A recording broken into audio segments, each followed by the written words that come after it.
Hello, Janksters, and welcome to another edition of the MagicJank podcast, the weekly show where members of Team MagicJank get together and we talk about the latest happenings in Magic. And holy cow, we've got a lot going on right now. Like, so much, in fact. The amount of news that has come out since the last time that we chatted, this is bound to be a long one. But you know what? I'm in good company for it. So I'm here with Damien, F16. Damien, how we doing, man? Good. Anxious, maybe, is the right word. Outside of Magic, life is good. Getting ready for Christmas and all that entails. I'm thinking about gift ideas and everything already for people, and oh my god, it's that season again. But within the Magic world, wow, bombshell after bombshell news dropping, and unfortunately, you guys were in, well, unfortunately for us, but great for you. You were in Vegas enjoying all this firsthand. Maybe not even really, I don't know if you must have heard these announcements as they happened, but how was the trip, first of all? How was the MagicCon in Vegas? You were just there, World Championships, not competing this year, sadly, but how was it? How was it? Oh my goodness, it was amazing. I had an absolutely fantastic time getting to reconnect with so many amazing folks. I actually did show up as well on Saturday dressed up as Piggy Banks, the goofy character that I do for shorts. And I was walking in, I didn't quite know what to expect, but it actually got a really good reception. A lot of people were really happy and recognized him, which I didn't expect, because this character, nice. I had a number of folks who I've literally never seen before walk up and say, "Sell me this cat," which is like his catchphase. So wow, really? Really? No way.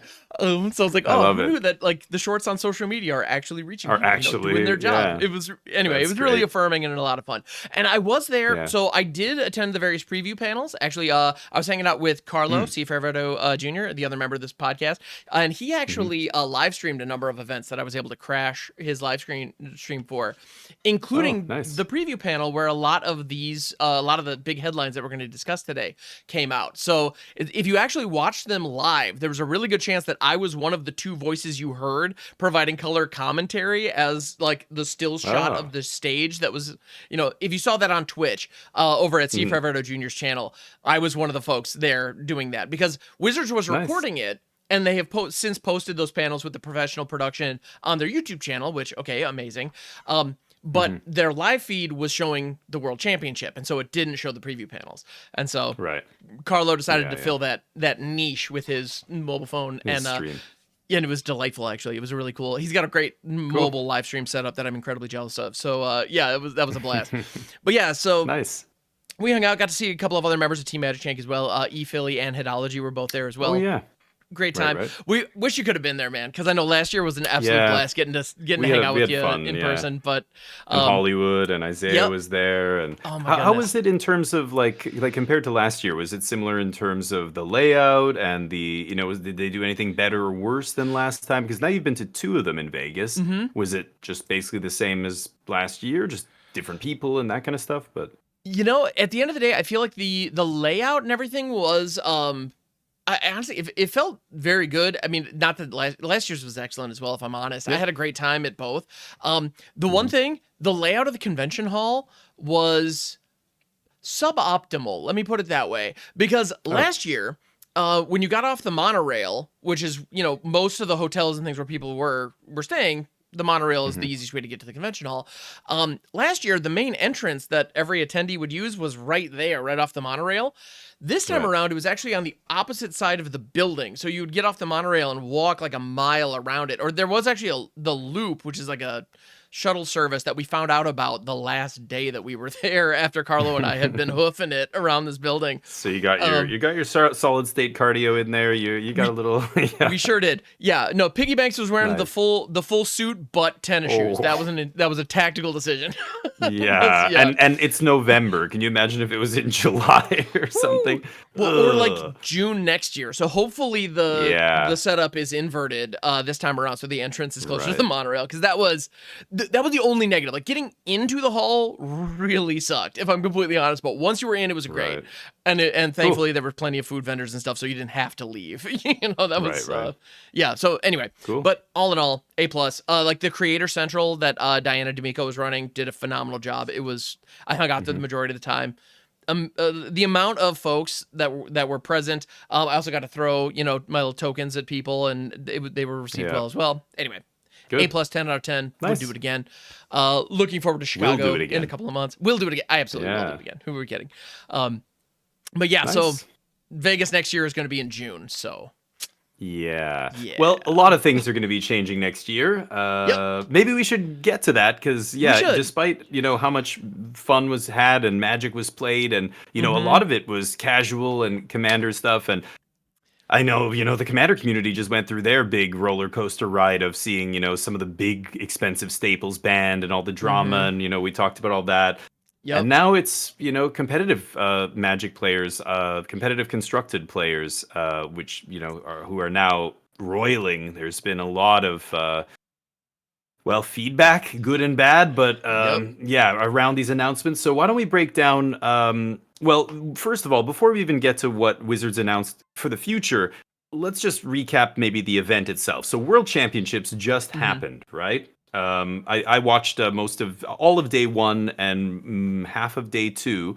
I couldn't see the top 8, but I was kind of getting updates from my people in my channel on Discord and stuff. Yeah. And a very interesting tournament. When they released the metagame breakdown before we saw deck lists, I was like, oh, very interesting. There were some new decks. Everybody was licking their chops. We're all just like, okay, here, this is what we've been waiting for. Yes, the pros have finally cracked the format. Let's see what they're bringing. And Dimir Demons? I was like, what? I remember looking at the list when I first saw it and went, this is what some of the best players in the world came up with. This looks like a very subpar list. I mean, and like I've been talking about this with all these other players. I've been listening to other content creators saying kind of the same thing. All these like very well-known pros and grinders and stuff just going like, I don't know how some of these teams arrived at these lists, but boy, were they wild. I mean, so to break it down, we had, about 113 competitors or so, and there was a wide variety of decks, but the most played deck was Gruul Aggro, Gruul Prowess, and then second most was Dimir Midrange, which kind of tracks. Those two feel like they're some of the best decks in Standard. Sure. Azorius Oculus was well represented as well, but then there were some oddball decks like this Dimir Demons deck that Team Channel Fireball, or what are they called? Team Handshake brought. Simon Nielsen and Javier Dominguez ends up winning the whole thing with Dimir Demons. Yet his team all did horribly in Constructed. Seth Manfield goes 8-0 in Constructed with this Golgari ramp deck that just looks bizarre. His team crashed and burned. He's the only one who did well. Team Sanctum of All. They show, and everybody's like, oh boy, CFT Sock is going to have something real spicy. Very well known for brewing some wild decks. And the Teamer Prowess deck crashes and burns. Like almost all of them had poor constructed records. I mean, Dimir Demons was 46% win rate on the day over their whole team. The Teamer Prowess deck was like 45%. The Golgari ramp deck that Seth played. All of them had sub 50% win rates. Azorius Oculus had the best win rate in the entire tournament at 58%, but not a single copy made it into the top 8. So a very weird World Championships where the top 8 did not reflect the best decks in the format, aside from one, Dimir. Well, it's funny. There was a couple Dimir mid-range decks. Seeing Kai Bude get another top 8 was wild with one of the more traditional Dimir mid-range deck. But there was another Dimir mid-range deck that was more Demons kind of oriented, that was playing Slasher and Unholy Annex and all this stuff. A Canadian guy, Pham, I believe his last name is Pham or Pham. Yeah. Yep. Yeah, he did well with so there was like 3 different Dimir decks in the top 8. The Dimir Demons list, which is a much slower, mid-range / control deck. And then there was the more traditional mid-range deck in the hands of Kai, and then this other mid-range deck in the hands of a Canadian, grinder. So a very weird top 8, and it left a lot of us kind of going, wait a minute.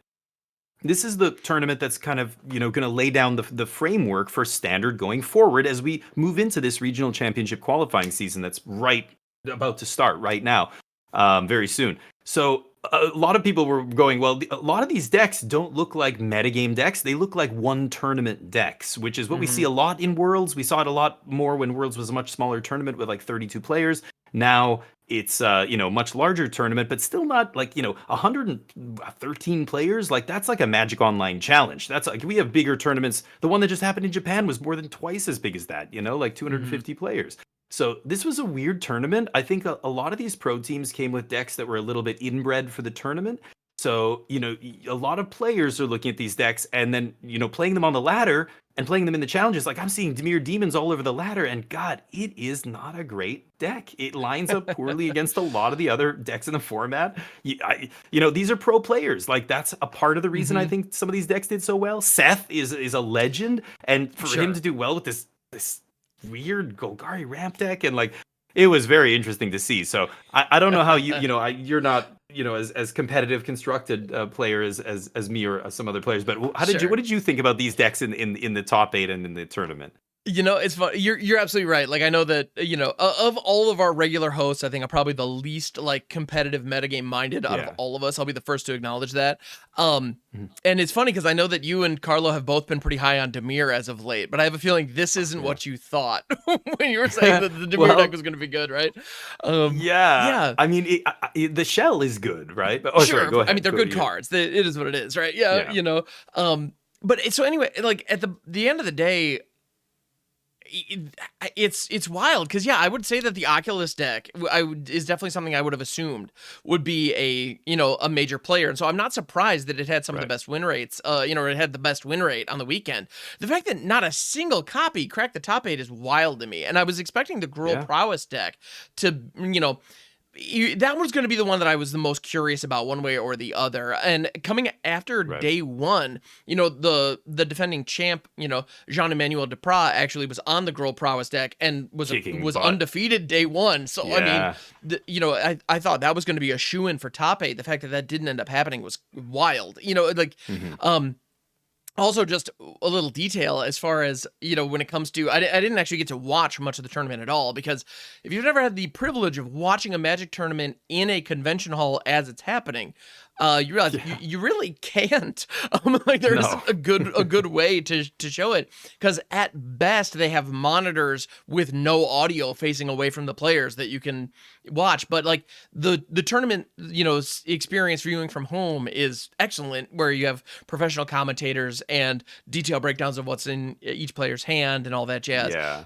Being in the hall, I literally was walking past the main stage during the trophy ceremony. So I was, 20 feet away from Javier as he was receiving the trophy. Clue what's going on. But, and like I walked past and I saw him with the trophy. I was like, oh, neat. And I had no idea how he got there. Exactly. What was his win rate? What deck was he playing? Yeah. Right. But the fervent champion won again. Rock on. Like, that's cool. Oh, man.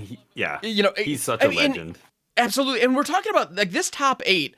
You can't deny just the absolute star power that's there. And I think it's interesting that they weren't necessarily, like, even with that Dimir list winning the whole thing, it's not clear that it's the best deck in Standard. It's just Javier is amazing. And like, if there's a way to win, he's going to find it. And there's like, we know that, Javier, Seth Manfield, Kai, they're just amazing play. And Marcio Carvalho, who also made it into the finals. Clearly track record of excellence. There's no question about it. These are some of the best players playing the game right now. So, the fact that they got to step up and each with their own style and with their own deck managed to put on a show, that rules. And I'm really glad we have that. So, but it's kind of weird to come out of a tournament like this and still not really be clear. Yeah. So what are the good decks? Or what are the best decks, I should say. We know. Yeah. Yeah. There's these multiple factors involved, and boy, I get into debates with people on Twitch, my Twitch chat and stuff, because a lot of people are like, what do you mean the Dimir Demons deck is bad? You're saying the deck that just won the World Championships is bad? Like, you're an idiot. Like, they don't say that, but they're implying that I don't know what I'm saying. And I'm like, listen, there's so many factors at play here. The caliber of the players, the caliber of the pilots is a big factor. Yes, some of these decks are not the best deck. You will not have the same success that this person has because they are on another level when it comes to playing this style of deck or whatever. It was like Matt Nass with Kark Clan Ironworks. Everybody knew it was an insane deck, but it was so convoluted and tricky to play. He was just crushing GP after GP. And nobody else was having those kind of results. Like, he was just so good with the deck, and people were trying to hate it. It was the same kind of thing. So yeah, talk about stacked top 8. What an insane, top 8. These guys are all amazing. Many of them got there with decks that I think are subpar, and it's off of their excellent draft records and everything else. The mono red deck that snuck into the top 8. Nobody else played mono red. Not a single other player in the field. This is the only guy who went. I think he went 8-0 in constructed. He went undefeated, or 6-0 draw to get in, or something like that. And that was another weird deck, and people are going, wait, is mono red better than Gruul? And it's like, no, probably not. This person just did well, and yep. So there's a lot of weird factors. So the bottom line is, it's hard to extrapolate what is to distill this tournament into. These are the decks that are going to define the metagame going forward. It's very hard to do. Every one of these top decks has multiple variations. Look at the 3 Dimir decks in the top 8. All of them totally different. Look at even Gruul's. You were mentioning Jean-Emmanuel Deprat. He was on the Leyline version. Many players were not. There still is debate. Is the Leyline version better than the non-Leyline version? We still don't know. Some of the people playing Leylines did well. A bunch of them that were playing Leyline did not do well. Many of the ones that weren't playing Leyline also did well. It's so hard to say, right? And when you factor in the draft portion, look at the Japanese team. Kenta Harane just wrote a really big article. It's all in Japanese, but if you translate it, it's very interesting. Talking about the Japanese pros, a bunch of them got together. I can't remember what their team is called, but they all were on another Dimir deck playing Azure Beastbinder and Dranith Ruins in the mana base, cards that nobody's seen yet in Dimir. And he just went over his, his explanation as to how they arrived at these choices. And I haven't actually gone through it yet, but apparently it's pretty well thought out, and it just makes you go, yeah, here's another version of this deck. So it's really hard to kind of predict what this metagame is going to be like going forward. Worlds was awesome. We got a lot of info. I think these shells are going to be the prototypes of the archetypes that dominate Standard going forward. However, they're not going to be identical to these lists. They're just very rough drafts right now. I think you're going to see Dimir Demons get, kind of tuned and maybe cut the demon packet. I think Doomsday Excruciator is atrocious. It's terrible. It should not be in that deck. I think you're going to see that kind of stuff get cut. I don't know. We might see a domain deck that's more. It's not even domain. It might be more akin to Seth Manfield's version, which is just. Domain is not the keyword to use for these decks anymore. It's just Overlord ramp. It's just Overlord of the Haunt Moors ramp. That card plus whatever shell you kind of want to you want to put around it. That up the beanstalk. Yeah, you can go white for Sunfall and that stuff. You can go black for the cheap spot removal and deadly cover up and stuff. And but that shell is going to be kind of the core, and then we'll see where it goes from there. I think Rule Prowess doesn't have a lot of flex to it. You're pretty locked in with decks like that and mono red. But again, to Leyline or not to Leyline, that is the question that a lot of players are asking. And so really interesting tournament. Unfortunately, not really clearing up a lot of the questions that people had about Standard going forward and what it's going to look like. So we're just going to have to keep waiting until this RCQ season kicks off. And once we start seeing RCQ results come in, once the first couple of RCs, I think the big one is Atlanta, right? That's the next one. I think the next RC is in Atlanta. It's Standard, I believe. Anyway, but correct me if I'm wrong later. But until those big tournaments start happening, that's when we're gonna see, hopefully the metagame kind of settle in a little bit. But the metagame is ever shifting, and moving on from the tournament itself, they made a bunch of announcements, and these announcements are going to affect Standard. Some of these announcements are going to affect every format, from Pioneer to Modern to Legacy. And there's been very mixed reception about this. So where do you want to wade into this from, the starting point? The one thing that I do want to mention as it relates to kind of the meta, I guess it's kind of a good thing If there's ever a World Championship where we kind of come out of it wondering, well, where's the metagame sit?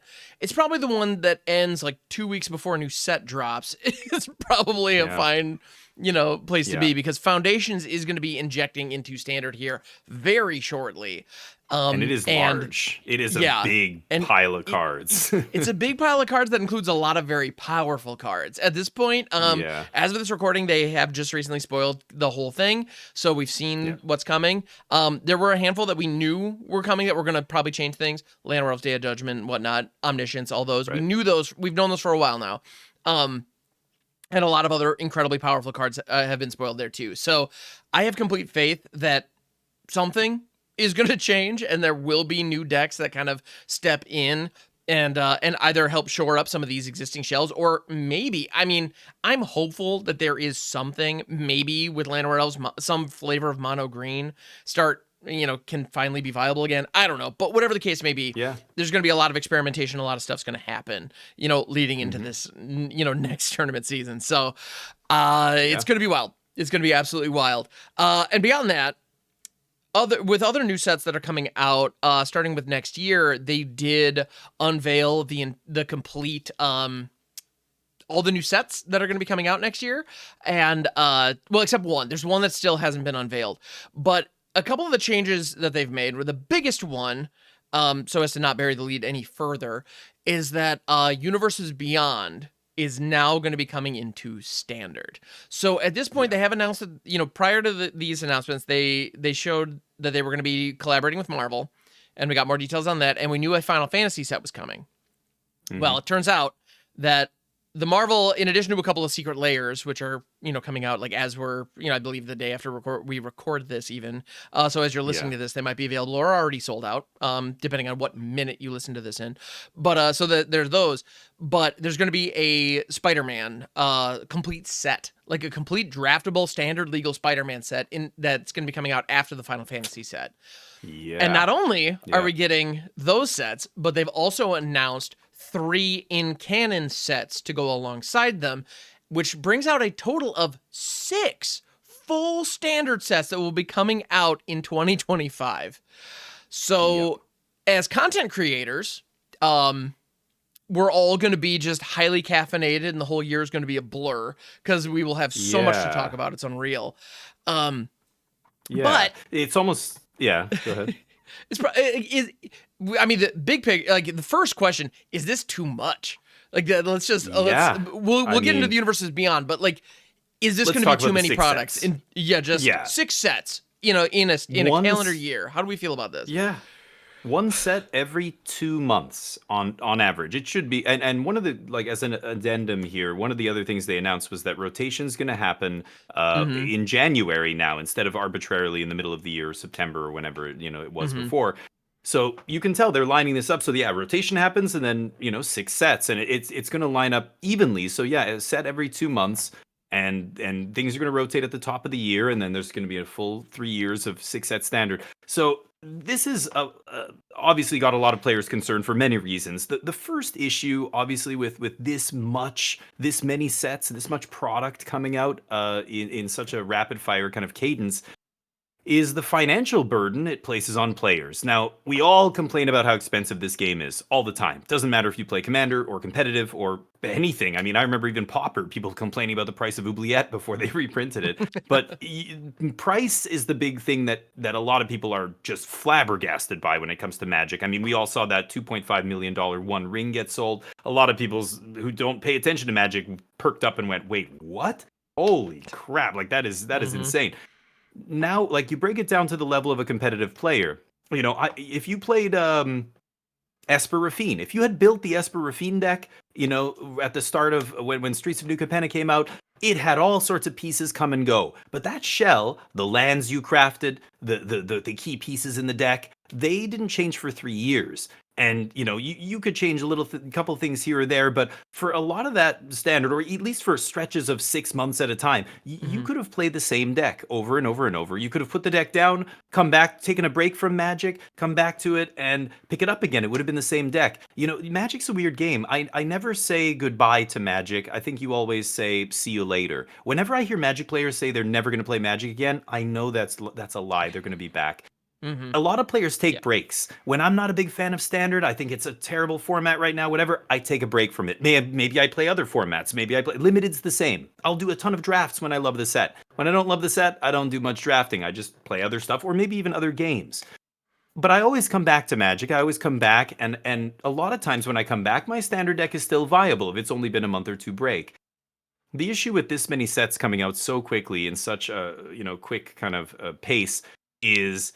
the financial burden on players is enormous. I mean, not only are you looking at a deck, like if we kind of start to figure out what the metagame is and which decks are the best decks, and then suddenly, another set comes in, it's not going to just suddenly erase all the decks, but all the decks are going to change. Once the landscape changes, the decks all shift accordingly, and that might mean some of them fall off completely. That might mean you only have to craft a few more wild cards or whatever for, the arena players. This is still a financial burden for arena players, even though, real life players, the monetary value of the cards, it's going to be tough to keep up with Standard. It's good, not to mention other formats. I don't know how it's going to affect Pioneer and Modern, but I imagine this many cards being printed into all these formats every year is definitely going to cause those other formats to shift. Not even talking about Modern Horizons in 2026 or whatever, whenever the next one comes and shakes up, those formats.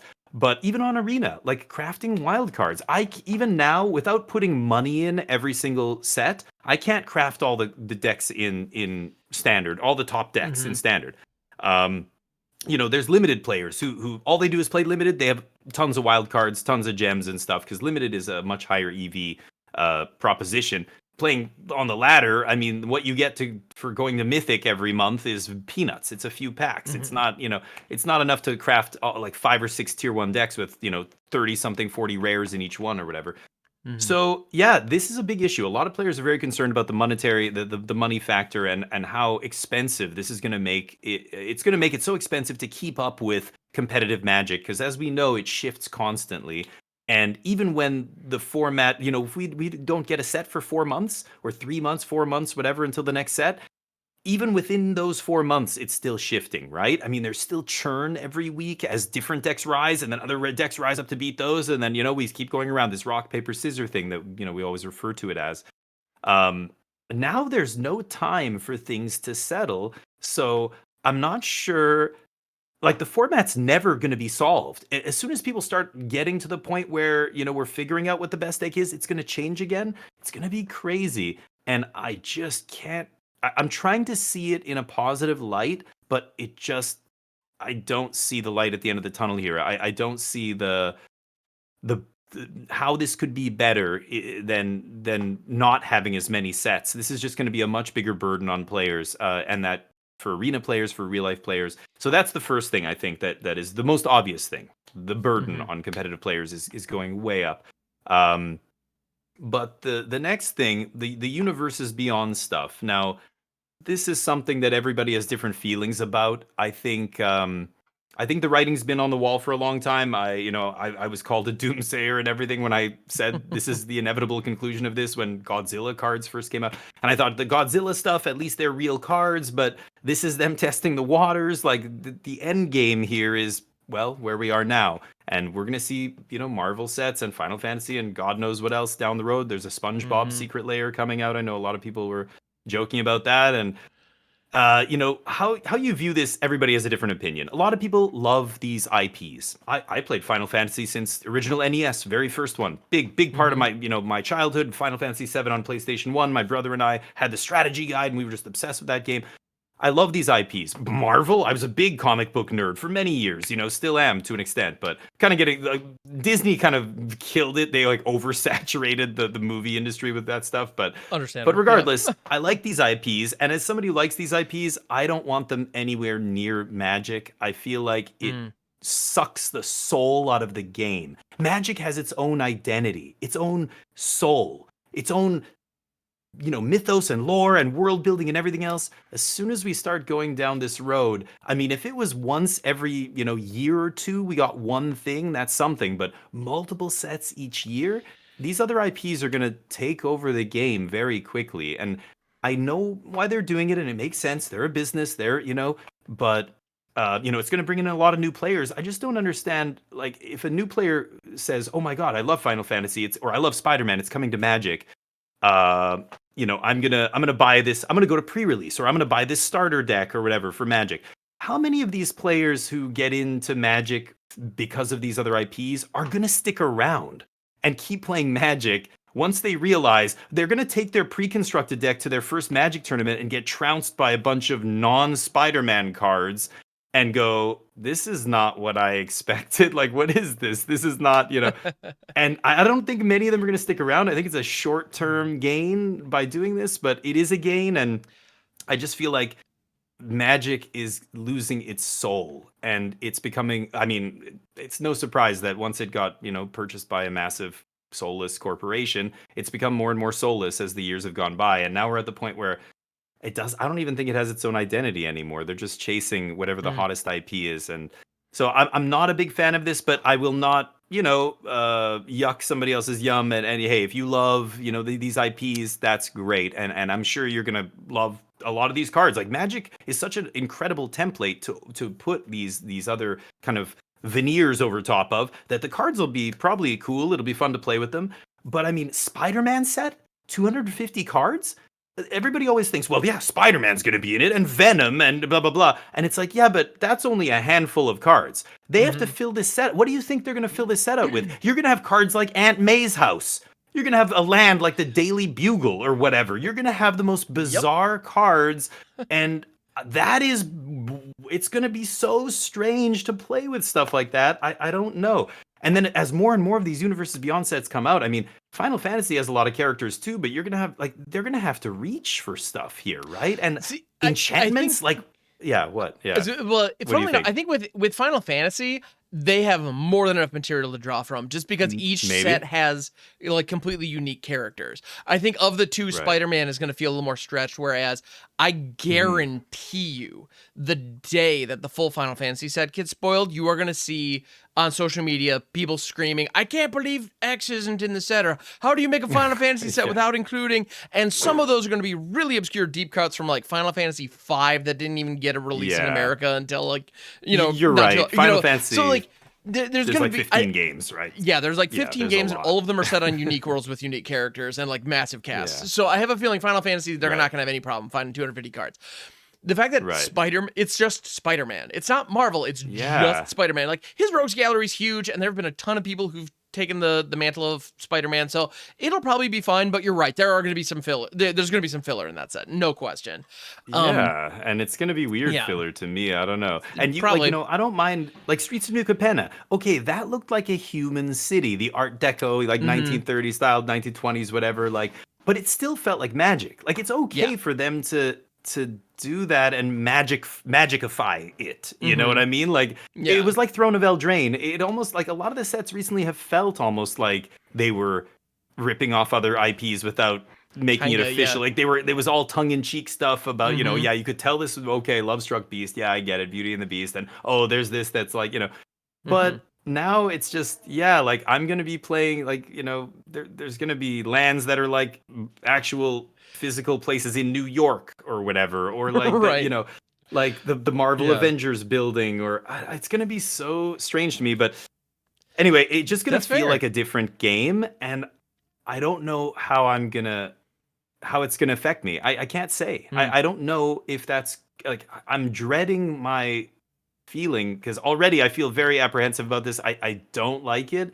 I'm going to try. I'm going to make my best effort to enjoy these sets and see how they play and stuff, but it's just not going to feel like Magic. I've been playing this game for so long, and it's just, Yeah, and it's funny because I can completely see where you're coming from, and I don't disagree with the sentiment, but I got to be honest, I'm oddly optimistic about this move in a way that maybe I'll get crucified by other enfranchised players by saying that. But explain why do you say that? Yeah. So and I'm going to be completely honest about it. I am I'm optimistic about it because I like these franchises. The moment they start doing some kind of crossover with something that I truly don't like when it comes to Marvel, I'm kind of neutral on it. I haven't really gone deep on those. I was never really a huge comic book fan, so I don't really have feelings either way. But I understand a lot of people are going to be happy about it, and it brings a lot of joy to a lot of people I care about. So all right, great. Final Fantasy, I didn't even realize how important that was to me. I grew up playing it as well, and I didn't really realize just how valuable that was until I was in the room and they were showing the preview video where they showed some of the artwork, and to hear, a representative of the Final Fantasy franchise saying, we're excited to put Terra from Final Fantasy VI in this. And I was immediately teleported to fifth grade me with my Super Nintendo controller, discovering her transforming for the first time and going, holy crap, this is the greatest thing ever. And so the fact that two of these franchises that mean so much to me are coming together, that has me excited. Now, I know that's just a perfect storm, that it happens to be Final Fantasy as the first draftable Universes Beyond set that's going into standard. That is just how that works. And Lord of the Rings and Final Fantasy, I happen to love, and I think there's a huge crossover between fans of those franchises and fans of Magic, so those will go over well. In 3 years' time, when they're starting to do major promotions for, real world, not even genre pieces anymore. The moment there's a full-on not messing around Sherlock Holmes set, or the first time there's a Fast and the Furious set, which we can also get into that. That's gonna get that's gonna stress people's suspension of disbelief and all that jazz. And I personally, the reason I love Magic is because of the game system. The mechanics of this game it is the best card game that has ever been made. I don't think my opinion on that's ever going to change. And so the fact that rules system can now incorporate other properties, that doesn't bother me as much as it does for a lot of other folks. I'm not a huge Vorthos. I think it's valuable that Magic has its own identity, and I don't want it to lose that identity. And right now we're looking at this slate of products where half of them are still within the Magic IP. They're not giving it up. But part of the issue that the thing about the Magic IP and why I've become kind of cynical towards it itself over the last couple of years is that it's become tropified and a shadow of what it was. Not that there aren't great stories being told in it. And, it's not that the people behind it aren't doing a great job. It's just, two of the most recent sets we had are Magic characters with cowboy hats and Magic characters with Stetsons on a murder mystery. How am I supposed to take this? Before that, it was Sherlock Holmes, without the literal Sherlock Holmes name. It was detectives. I kind of appreciate, they've just been doing these riffs on these motifs and cliches, and I'm kind of glad that they're just cutting the crap and just calling it what it is. I agree. I kind of like that it's just Marvel and not, Nico's developed superpowers all of a sudden, or it's did you know Fibblethip can fly now? That's where we were going, and I'm glad that they're just not doing that, because that would be ridiculous. So I think that's the ultimate, that's the failing on their part. It's been them mimicking other stuff for so many years now. Avengers Endgame came out, and sure enough, the War of the Spark mirrored it almost exactly. It was what are we doing here? You're just what chasing are we doing here? The latest, hottest, IP that's out there in the movie industry or music or whatever else. It's I don't know. I guess for me, I do love all these other IPs as well. And you make a good point about, it is nice when these things combine sometimes, but everybody falls on a different part of the spectrum when it comes to how much they love the game. For example, on one end of the spectrum, there's people like Ben Stark who have said kind of what you're saying, where he would play this game even if every card was just ones and zeros. Even if there was no art and it was just stats and costs and that's it, he would play it and he loves it because he's this mathematical, analytical mind. That's how he sees it anyway. He doesn't even know half the names of any of the cards. I'm like that to an extent. When I play competitive Magic, I don't care about the names. It's Doomblade. It's the Doomblade that doesn't hit artifact creatures, or I don't care about the names. I don't care about the art. I don't care about the lore behind it. I just want to know what the card does in play, right? Yeah, what do the pieces do? I get exactly. that. Yeah. But I'm further along the spectrum. I'm not as hardcore as Ben Stark. That's an extreme, I think the lore is a big part of the game. I think not lore, but what is it? The feeling that it evokes, this is a nostalgia thing. When I played Magic, it was its own IP and it was all original and it was cool and everything, but But now I guess it feels like it's lost its soul, it's lost its identity. But this is just the final nail in the coffin. Like you said, it's been going this way for years, and I've been complaining about this for a while. Throne of Eldraine, and I'm with you, and I'm with you on all those points, because even as a casual player who doesn't isn't fully invested in the story. It's funny, actually, one of the things in Vegas, I found myself actually in a couple of commander pods where I was giving backstory and like history lessons on how certain cards worked and what, and like why they, I found myself talking about like Isidore and Akroma from the Onslaught block and kind of sharing some of those things and explaining who Jeska was. Cause I at some point I was talking about Temple of the False God, and I was talking about how I prefer the artwork that has the Temple to Corona on it. And like, oh, what's going on with that? Yeah. And I gave him a little bit of an Onslaught history lesson. And I realized like, oh, I'm the Vorthos at this table. Like, that's weird. That doesn't normally happen, I don't know. I think it's a nostalgia thing. That's what it is. It is, yeah. And it's important that the game have that, because even as a casual player who doesn't fully invest, seeing these cards so much, I can't help but pick up on some of the stories and can't help but pick up on some of the beats. And I appreciate that it's there, and knowing that there's this deep well of lore and intrigue and stories that I can invest in if I choose to. Knowing that it's there and hearing stories. Like, one of my favorite things, honestly, is playing with other people and having them tell me the parts of the story that they like and watching them light up about it. Like, I love that stuff. It's great. Yeah. And that's an important element of this game that it's always had. And we're on the track to possibly losing that. And that does suck. It does. I mean, no question. It's, and it's more than this. It's like, there's so much to say here. It's hard to like put my thoughts into words, because there's so many feelings, and like, it's not just about the lore and the soul of the game and all that stuff. It's also just about, for me, it's like there's some aspect of common sense that is completely missing here. Like, if, how is it possible for Spider-Man wielding the Cloud Strife sword to fight Gandalf?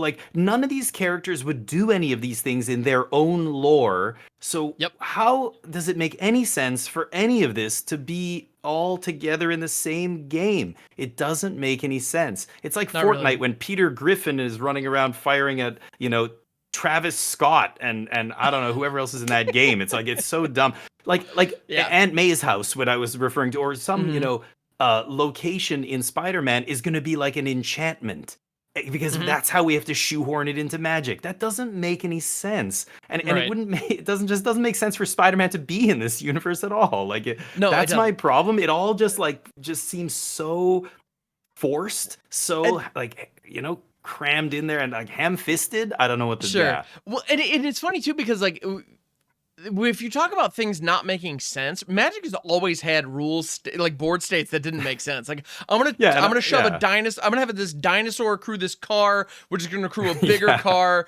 which is then gonna pilot an airship. It's like, what was that? It's ridiculous. But it is ridiculous, and it's silly. But within Magic's rules, you can almost kind of laugh at it as like this crazy thing. It's like, well, I guess on Ravnica you can do that. Like, why not? And we can just kind of have fun about it. And it's almost like, within Magic's rules, there's almost this idea that it's ludicrous and never made sense to begin with. And that's part of the charm and part of the fun. But yeah, the moment you add Spider-Man, or the moment you add the Daily Bugle as some combo element, then all of a sudden, like, the continuity of Marvel is now not quite making sense. Exactly. That's what I'm trying to say. Like, their own IP's continuity is now like totally out the window. It isn't. What? And all of a sudden, that like quirky rules lawyery kind of wackiness charm that the mechanics can sometimes bring out breaks a little bit, and it becomes a little tougher to, and it makes I don't know, does that change the integrity of the game states almost? I don't know. It's just, but you're right. There's a mental like dissonance that it's a mental friction that you get there. There's something, it's like an abrasive, it feels like it's just wrong. Like, it feels like it doesn't make sense at a fundamental level. And it, like, I don't know, it just feels off. It doesn't, to me, it sounds like, I haven't played these cards yet, obviously. So again, I don't know, but I don't need to know what the cards do. I don't need to know Spider-Man's stats to know it's going to be weird to play a Spider-Man against my opponent's, whatever, Orcish Bowmasters or whatever it is, like the Lord of the Rings. And I don't know, it's weird. We're going to be in a situation where the Wanderer can pick up the Buster Sword to defend against Sauron. Like, it's Yeah. That's what I mean. So I don't know. Yeah. We'll see what happens. I know a lot of players are saying, this is the game that I've played for a long time. And I'm, after a year of this or 2 years, I'm just not going to even recognize this game anymore. Like, if I wanted to play Final Fantasy characters, I would play the Final Fantasy TCG. They already have one of those. If I want to play with whatever else. Now, those are different games, but it's kind of like, I agree. I feel like why does this have to be jammed into Magic? But I'm not. You a say fan. ham-fisted. I'm not offended by that phrase. Yeah. So, that's fine. I don't know. I hope things get. I hope they kind of slow down with this. But the other thing that really annoyed me with all this, the last thing I'll say is, Mark Rosewater released a comment saying, "Hey, listen, we've done market research. There's been folks, we look at the sales. All the Universes Beyond Secret Layers sold out. All the players that we ask, that we poll, want to see Universes. They want to see more Universes Beyond. All the Universes Beyond products sell like crazy. Lord of the Rings was the best-selling set of all time, blah, blah, blah." And it's like, yeah, but I don't know. At some level, that feels disingenuous. I don't know. That kind of explanation as to why they're doing it. It's not even, I don't know. It's not accurate because Secret Layers sell well. You're gonna force this on all of us. Like, Magic is beautiful because everybody can engage with it in the way they want. If you want to play Commander, you can do that. If you want to play competitive, you can play limited only. You can play Pauper. You can play Dan. You can play Battle Box. There's a million ways to do it. But when you put Universes Beyond into Standard, you're forcing it on everybody, regardless of who wants it or not. There's some players who want it. It sells well because the players who want it will buy it. But because it sells well to that small group of players, or however big they think this segment of the market is, it doesn't make any sense to force it. It would be like a restaurant saying, yeah, we get a lot of customers saying they love, different condiments. So we're going to put, you want fries? Well, your fries comes with ketchup, mustard, and vinegar. Always, every order of fries comes with all that. And you say, wait a minute, but I don't want ketchup. And they say, well, our market research says that our customers love ketchup on their fries, so everybody's getting ketchup on their fries. And you're like, well, but I don't. I get that's great that other people like this. Yeah, I don't want to engage with it. Why is it being forced on me? That's ridiculous. It's like, that's a fair. It's not my choice anymore. Like, they're taking the choice right out of my hands. So having it sell well, it's just a crazy argument for why not just keep it a separate product? Yeah, that is a great point and an excellent sentiment that I think, because a lot of people have reached, over the last couple of years that we've had these crossovers, they have been isolated to Secret Layers, or, Lord of the Rings went direct to Modern. But there was this, kind of idea that, like, well, if I'm a Standard player, I can just avoid it and I don't have to worry about it. I don't have to engage with it. Yeah. Yeah, and that's been one of the defenses of Universes Beyond this whole time, and now that's no longer the case.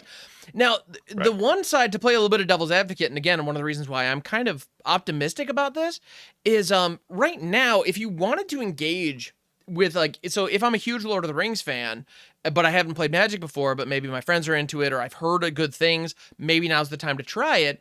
If I pick up Lord of the Rings, my choices are either make a Commander deck or make a Modern deck if I want to actually play the game. I'm a firm believer, and I've been saying this for a long time now, and I stand by it, and I don't think my mind's going to change on this. I think Commander is a terrible place for a new player to start. It is a terrible place to learn the fundamentals of the game. Now, I'm not saying that you need to go into a tournament or anything to understand the fundamentals of the game, but blocking, attacking, basic keyword interactions, the way that the different phases work, that should be learned in a one-on-one environment, whether that's a 40-card starter deck situation or 60-card standard legal decks, whatever. Arena color challenges, fine, but something that's not... because the moment... Oh, yeah. I don't want a brand new player's first experience to be in a scenario where somebody can combo kill the entire board on turn 5 or 6 consistently, and that's perfectly, reasonable within the game, or in a situation where they're going to have to learn how banding works. 100 mechanics. Yeah, there's so many mechanics. It's so much. Way too overwhelming for a new player. Yeah. And on top of that, you have 3 other players waiting for you as you're trying to figure this out. Now, I understand there are plenty of play groups that are patient and having that many people helping you learn could be a great experience. So I'm not saying that, if somebody out there listening learned through Commander, I'm not saying that your experience isn't valid and it wasn't a good thing, and it can be done, but I just think learning the rules. It's not the optimal way. It's not the optimal way to learn the rules. It's really not. Absolutely. And so for that to be the onboarding path for people who come in through Universes Beyond sucks. Like, I think that's a fundamental problem to keep the... So there's this question of, do players who come in from a Universes Beyond product, do they stick around? I think if Commander's their first experience, the answer will often be hard no if they don't have supportive people to help them onboard. That's a tall ask. Like, that's a tough... on ramp. You're right. Whereas being able to go to a store and just with a standard deck or even with a starter deck and find a friendly stranger to teach you some how it goes, I feel like that's a much easier situation to find yourself in. And I think I suspect that Friday Night Magic standard with Spider-Man or with Final Fantasy will be a lot of people's first impression and first experience with competitive Magic, and I have a feeling that'll be a lot nicer than if anyone tried to get on through Lord of the Rings in Modern. It's a great point. So I fully agree with you, and you're right. New players getting into Magic because of a Universes Beyond product and being funneled into Commander is really the only format they can play. Is a bad thing. Yes, you're right. I wish there was Standard was the format to onboard new players. Like for all of Magic's existence, that was the format for new players to get into. Smallest kind of size and most kind of predictable. You've only got a few decks that you really need to learn how to play with and against. Small card pool. But again, what I said right at the top of this when we first started is, how many players do you think are going to buy that Universes Beyond product? Spider-Man, they're going to have a Spider-Man deck, whatever. And then they're going to go to a tournament and the vast majority of cards are not going to be Spider-Man cards. They're going to be all kinds of other stuff. And again, a standard is competitive. They're going to get trounced pretty quickly by a bunch of other stuff that's not Spider-Man, and they're also not going to have a good time. I don't know if that's any better than the Commander thing. This is the problem. I don't know what the solution is here, because you're right. The Commander aspect is not ideal for new players, but I'm not sure the competitive standard side is that great either, because a lot of players who get in for that IP are not going to play against other decks playing that same kind of IP. Unless, I don't know, Peter Parker is super busted or something. Which I really hope he's not. But yeah. But nobody's going to, think about it. How many people are going to be playing a Spider-Man only standard deck when that set releases? That's just not how standard works. It's going to be mostly cards that are not from that set, and maybe one or two good ones or whatever. Unless it has some kind of crazy built-in, synergy, if like the infect or like the toxic deck that we see, where it's like that one. Who knows? Maybe there's like a draft archetype within Spider-Man that is good enough to stand up. But I mean, that's the only situation which you're going to see primarily. But we've complained and we've complained about decks like that before being bad because of that, where they don't get any new tools and they just are the same deck and hopefully they're good enough, and if they're not, well, that's it. They're not getting any better. They just fall off eventually. Yeah, exactly. Yeah. One last. I keep saying it's going to be my last thing I say, but there's keep so much, of other stuff. And I'm going to think of 3 or 4 things before we're done. At some point, we're just going to need to stop. But no, please continue. One thing I did talk about with my channel, and I mentioned, how is Universes Beyond going to affect an issue that we've all been kind of grappling with as Magic ages and evolves, which is power creep. I mean, these sets, when they ink a deal with Marvel or with, Squaresoft or, whoever it is to use their IP, those deals often come with addendums and conditions and things like that. And one of them is the way you handle the IP. For example, when the, J.R.R. Tolkien's estate, made the deal with Magic for Lord of the Rings, they sat down and said, okay, these are the iconic characters. They have to be pushed. The One Ring is gotta be something special. Whatever you do with the design, it's gotta be good. And, here we are, and the card's way too good and probably has to be banned at some point, whatever. But all these Universes Beyond sets are going to suffer from the same issue, where you can't make a Spider-Man set and Spider-Man's not going to be very good. He's got to be pushed, just like Jace the Mind Sculptor was pushed when they wanted to sell, packs of World Wake, and they were like, we got to really push this card, and they pushed it way too hard, and it had to be banned in Standard. And this has happened multiple times. Maybe Oko's another example, but these are Magic characters. When it comes to other IP's characters, they're going to say, look, Wolverine has to be good. Captain America, Iron Man, these are the foundational characters of this lore, of this IP. They like Cloud, Strife, whatever. All these IPs have their main characters. They're going to be super pushed. My worry is that every time we get a Universes Beyond set, the key characters, the key cards are going to be the next One Ring, the next Orcish Bowmasters, Orcish Bowmasters. These guys aren't even characters in the game. Yeah. I don't know how they but the One Ring's a good example. Or I wonder. But then again, I don't know. Maybe they'll be like Gandalf, which isn't even playable outside of Commander or something. I don't know. But Spider-Man, I have to imagine he's going to be really powerful, right? And what is that going to do to Standard when we get 3 sets a year that are pushed? Characters from other IPs that all have to be like good enough to sell the set. It's like, I worry if, I think the number of bannings is going to go up. I think you're going to see a lot more format moderation. They're going to either, I don't know if they're going to just ban more cards, or I don't know how they're going to handle it, but I don't know how Standard's going to absorb this massive, not just influx of cards in terms of volume, but also the power level of a lot of these sets is going to be pushed because the characters in these sets transcend Magic. They are far bigger than Magic. They're like, honestly, Spider-Man's a way bigger. The Avengers, way bigger IP. Even Final Fantasy's way bigger than Magic. So how are they going to be represented in game? They've got to be really busted, right? I'm worried. That's all. That'll be we'll see how that goes. I have heard a point mentioned, though, that the card value will be... there's another factor at play to determine whether or not the card is going to be valuable on the secondary market, more than just its power level and mechanical viability. Because the moment you have Strife on, Cloud Strife on a card, like the moment Cloud is on a card, people want it because it's the Cloud card. It could be a vanilla 2/2 for 2, and... if it's Cloud, people will complain that's not good enough, of course. But the card might still maintain value simply because of the character, regardless of whether or not the card's good. So hopefully that means that they're going to kind of slow the power creep down a little bit. Although I don't anticipate that to be the case, just based on what we've seen. Yeah. And I think that's why you're going to see, obviously, they're going to have multiple versions of the iconic cards. You're going to see, alt art versions of Cloud. You're going to see full art version, whatever, some foily, sparkly version. Who knows? Sure. Those one, maybe a serialized version like the way they did with the One Ring.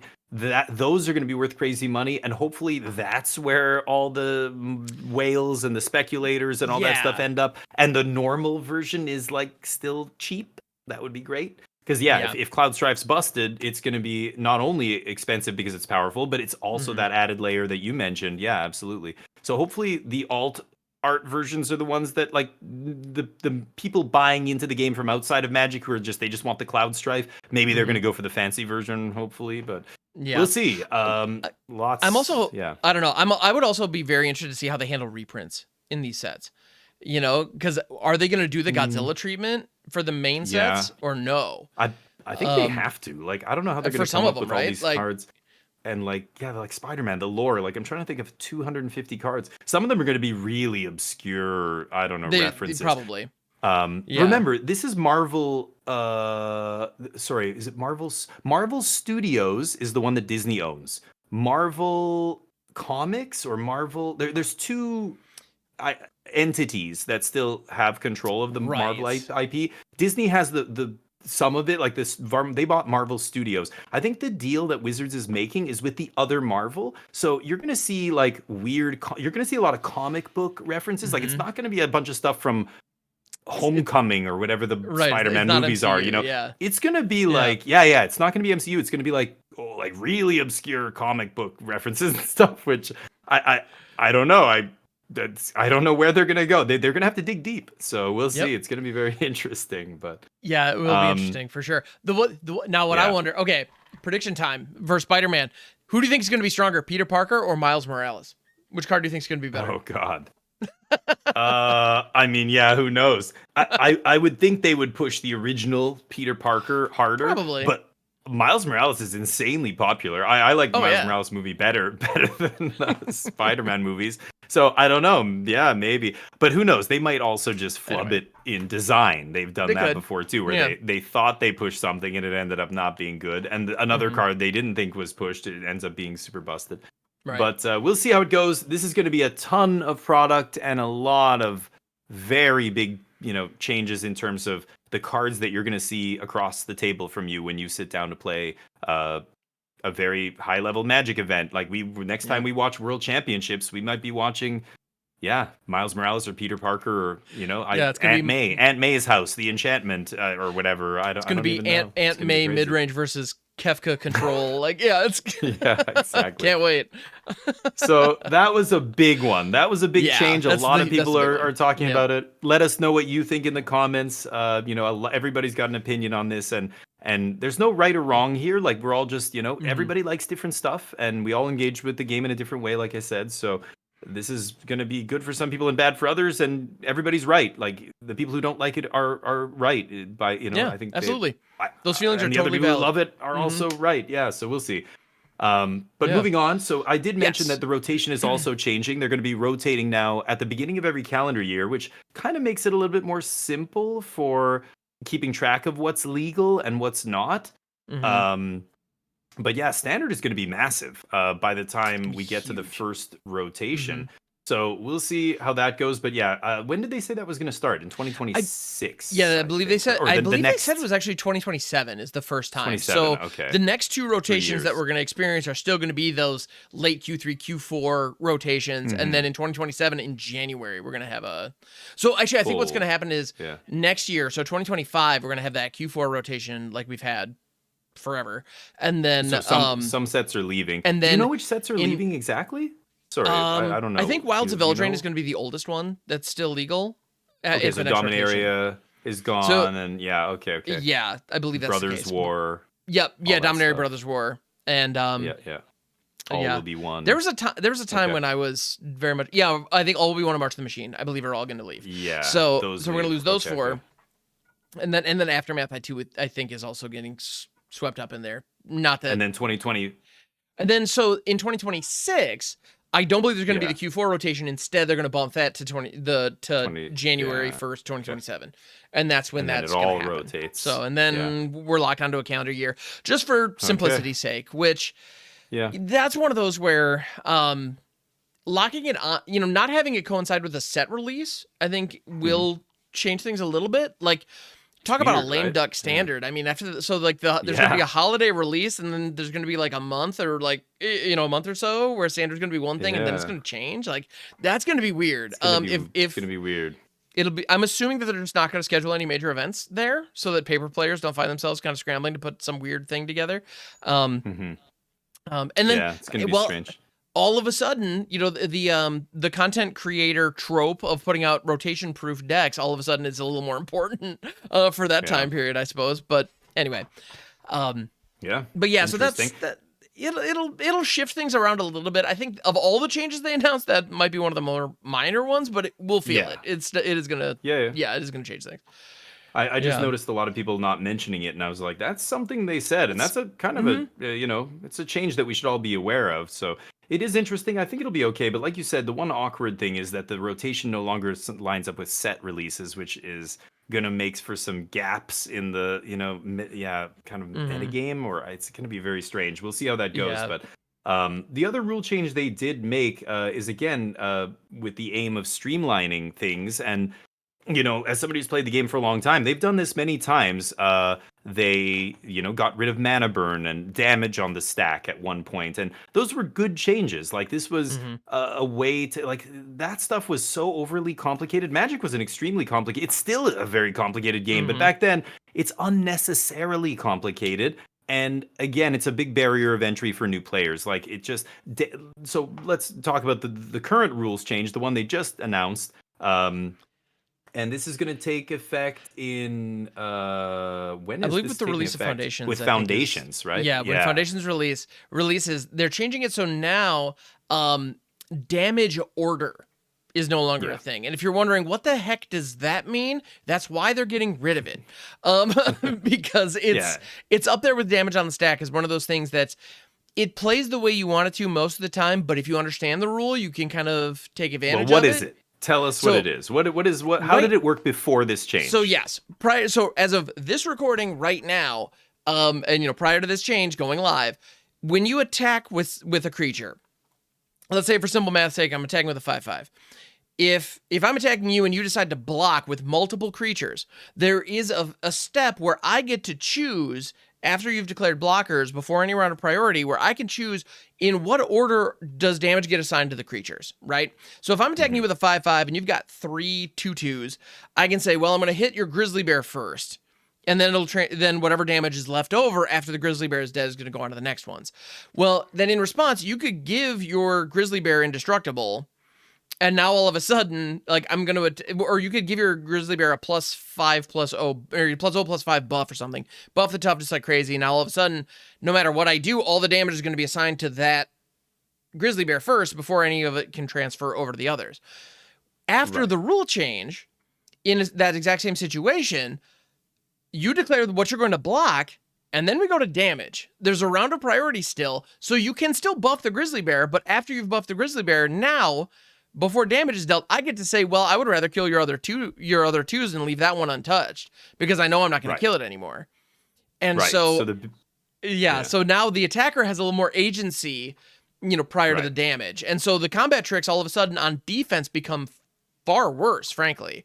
And ordering blockers was clumsy. It was clunky. It's really bad on Arena. It's really bad on digital Magic, ordering blockers and like switching them around and everything. It's annoying, and there's no numbers assigned to them. So after you anyway, it was something that they needed to clean up. And this is a good thing, I think. But again, it does skew the game more toward aggressive, decks, creatures, gameplay style. Like, it benefits the attacker, right? So now the attacker gets to decide where they put their damage, regardless of how many creatures block. They can choose to spread the damage equally. If you block me with 2 3/3s or 3 3/3s, and I have a 6/6, instead of killing 2 3/3s, I could just do 2 damage, 2 damage, 2 damage, and then pyroclasm them all away after, as opposed to just killing 2 and then not being able to kill the last 3/3 with pyroclasm. It really gives the attacker a lot of flexibility and a lot of agency. So is that a good or bad thing? It's not a huge change, but it definitely will affect the types of creatures that are good. How good are the aggressive creatures? Well, now they're better. Things with death touch, things like trample. I mean, there's a few abilities that it is going to benefit, but I think for the most part, it's good because it just makes the game much more simple and more streamlined, and it's just better it's more intuitive. Like, it's easier for newer players to grasp. The ordering blockers was clumsy, but it's funny, over the last, I don't know, 10 years, like, the design philosophy has been more about the board. Like, they want more and more of the game to happen on the battlefield between creatures, and less of it to happen dueling with spells on the stack. You know what I mean? That's the general direction the game's going, and this feels to me like just another step in that direction, where we needed to clean it up, but this is also making it so you really want it. You're incentivized to be attacking and playing a deck that does a lot of attacking and this kind of stuff. So we'll see how it goes, but I'm not saying control is dead or anything. There's still going to be those kind of decks, but it's going to be just harder for blockers. I think you're going to see this actually affect limited a lot. In limited, that's where you're doing a lot of this kind of stuff. You're never casting giant growth on your blocker. Typically in most constructed decks, you're just, that's a liability. You're going to get blown out by doing stuff like that. Sure. But in limited, in those kind of formats, limited decks. I mean, the aggro decks just got better, I think, across the board. Like, it's it's interesting. Tune into some Foundation streams, of people drafting Foundations. You're going to see a lot of people getting blown out by that, or choosing blockers just kind of with their habits in mind. As we all kind of try to adjust to that. So I would highly recommend popping into some of those limited streams out there. Headology, Isaiah, any number of other amazing. Don't laugh at me. When I do it, I'm gonna be cool about it, because there are years of training that we're trying to rewire here. So muscle memory. Yep, exactly. So it's just and I totally agree. I think this is an opportunity where the game's going to become a little simpler, and it is going to be more intuitive in general. So it's for the best. But even though us and franchise players are going to have to get used to it, and we're going to have to adjust. Yeah. But I mean, and it's always like this, and a lot of people resist change. They don't want change. They don't like change, even if it's good for them, even if it's good for the game they love.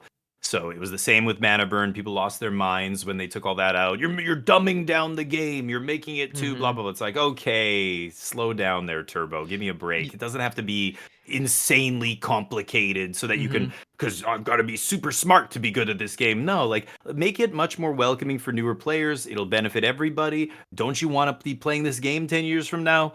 Whatever gets new blood in the game is good for all of us if you like this game. I don't want it to die. So unless this Universe is Beyond thing is beyond what I can handle. That might be its own thing.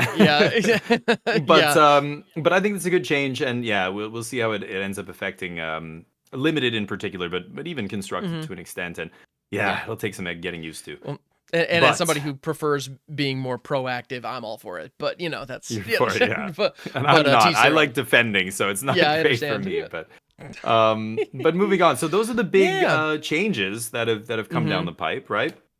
Those are the big ones that we've seen so far. They did also spoil what sets we're gonna have next year. I don't know if we want to touch on that at all, but like the first, the Wacky Races set that we've been talking about for a long time has a name now. It's called Aether Drift. Aether Drift. Yeah. So all the jokes about family, they're coming. Don't worry. So, yep. Well, and like one of the pieces of artwork that they spoiled for it is literally Chandra on a motorcycle doing the Akira slide. So when we talk about the tropification of Magic's own IP, anyway, that's going to continue regardless. Okay, well. Yep. I can't even focus on that. Somebody was posting spoilers, and I'm like, we haven't. This was before Foundations got fully spoiled, and I'm like, why are we? It was like with Foundations when Duskmorn wasn't even spoiled completely, and they were dropping Foundation spoilers, and I was like, oh my god, wait a minute. Okay, it's gonna be fine. Foundations is this outlier, but then now that we find out there's gonna be a set every 2 months, spoiler season never ends. It's just gonna be. We're already seeing spoilers for the 2 sets from now. Yeah, Aether Drift. So we have we have Aether Drift that we've seen some cards for. There's also the Return to Tarkir Dragonstorm, which that actually is interesting. That one I'm curious about because it's Tarkir. I don't know anything about it. So I remember playing cons, but did they say anything about what the new set's going to be about? Dragonstorm's the new set apparently. Well, the current timeline on Tarkir is the one where the dragons took over. So Sarkhan did his thing, but apparently there's a lot of. Yes, but they did confirm Ugin is going to be coming back, so we have seen Ugin in this set. Okay. And they've shown some cool new treatments and all that jazz. That was the focus of a lot of the presentation was the new art treatments and things they're doing. So yay for all you Ugin fans out there. Yes, he's back. And they also commented that there's going to be a lot of stuff that they're taking from cons specifically, like the humans are very active and have a robust, thing going on in addition to the dragons. So what the claim or the promise is that if you liked cons, this set's going to appeal to you. And if you prefer dragons for Tarkir, this set will also appeal to you. How they're going to hit both those audiences at once, I don't know. I'll be interested to see. I know when Bloomborough dropped, they announced it as the start of the Dragonstorm story arc. And there's been really no explanation as to what the heck that meant. Yeah. And now we finally have a set coming out called Dragonstorm. So it's like, is there some relevant story thing happening on Tarkir now? I'm interested to see what that means. So that'll be fun. And then after that, we have a set called Edge of Eternity that is going to be the space opera set. And they've confirmed that Tezzeret is going to be in it. And it's going to take place within an entire solar system. So what exactly defines a plane in Magic is something that I'm trying to wrap my head around. Because it's going to be the first, it's going to be the only new plane that we get next year. Because Aether Drift is taking place over 3 planes. Apparently, some of them, it's funny, they showed artwork and they were talking about how, so you'll clearly recognize all of these places, but they were relatively ambiguous landscapes, and I'm still not sure what those 3 planes are. Maybe I'm supposed to know. I don't. And if that's just because I'm a terrible Vorthos, so I'm sorry. But it is what it is. Okay. But yeah, so we have 3 planes there. We have Tarkir. We have a Return to Tarkir, and then Edge of Eternity, which is space opera. They've confirmed Tez is in it, and it's a whole solar system. So it's Magic in space, but not in Space a Jace. silver border set this time. Yeah. Maybe Space Malaran is gonna see another reprint. Who knows? But yeah. So those are that'll be interesting. That'll be interesting. Spider-Man, and then an untitled exactly. set. Yeah, we have Final Fantasy coming first, and then we have Spider-Man as well, and then there's gonna be the Return to Lorwyn was actually bumped and into 2026 to make room for another Universes Beyond set, and they haven't revealed what property that is just yet. So so my assumption with so that's a top level overview. That's a lot. It's a lot. So I mean, the six this sets is we're going to talking be about. Rapid fire every 2 months. These are going to be coming out, and so spoilers for the next set. Like Foundations hasn't even dropped. They're already spoiling Aether Drift. I imagine we're going to start getting spoilers for the con set Dragonstorm before Aether Drift even drops. So we're probably going to start getting spoilers before the end of this year, or maybe January.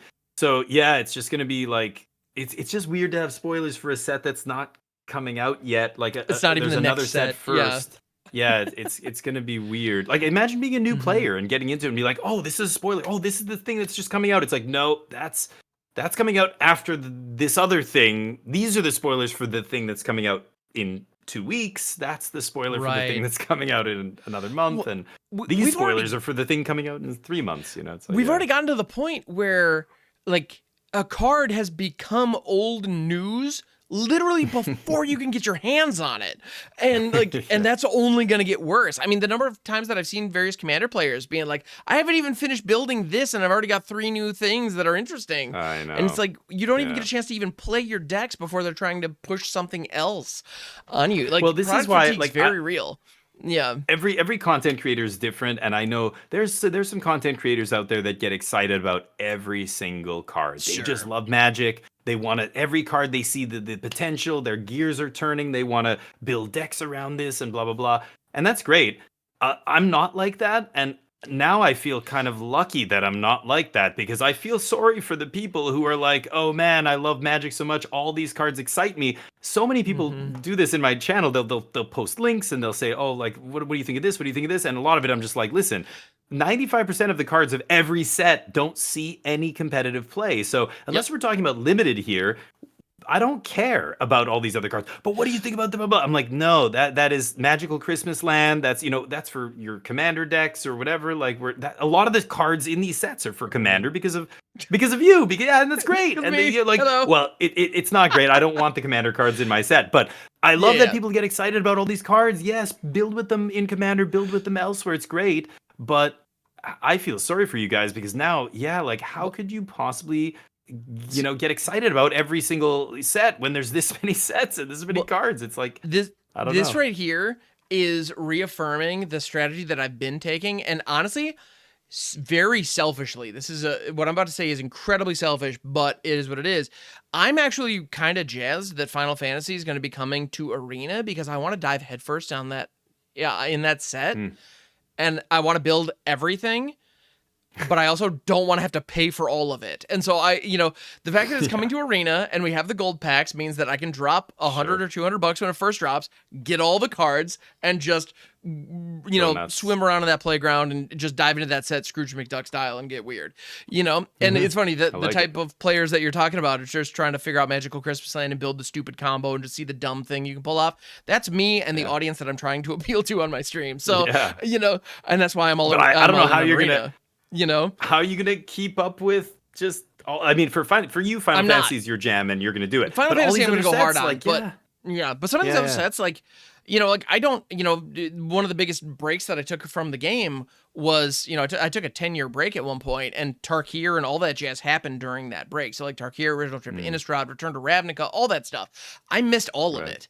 And so as a result, like, I don't have any nostalgia for Tarkir specifically. So like Dragonstorm, I'm going to dive into it, of course, because it's the next Magic thing. So I'm going to be interested and I'm going to be intrigued, and, and I'm going to be, as a content creator, like, elbowing to get in on, but hopefully getting a preview card, all that jazz. I'm going to do the thing, and I'm excited just because it's going to be a new thing.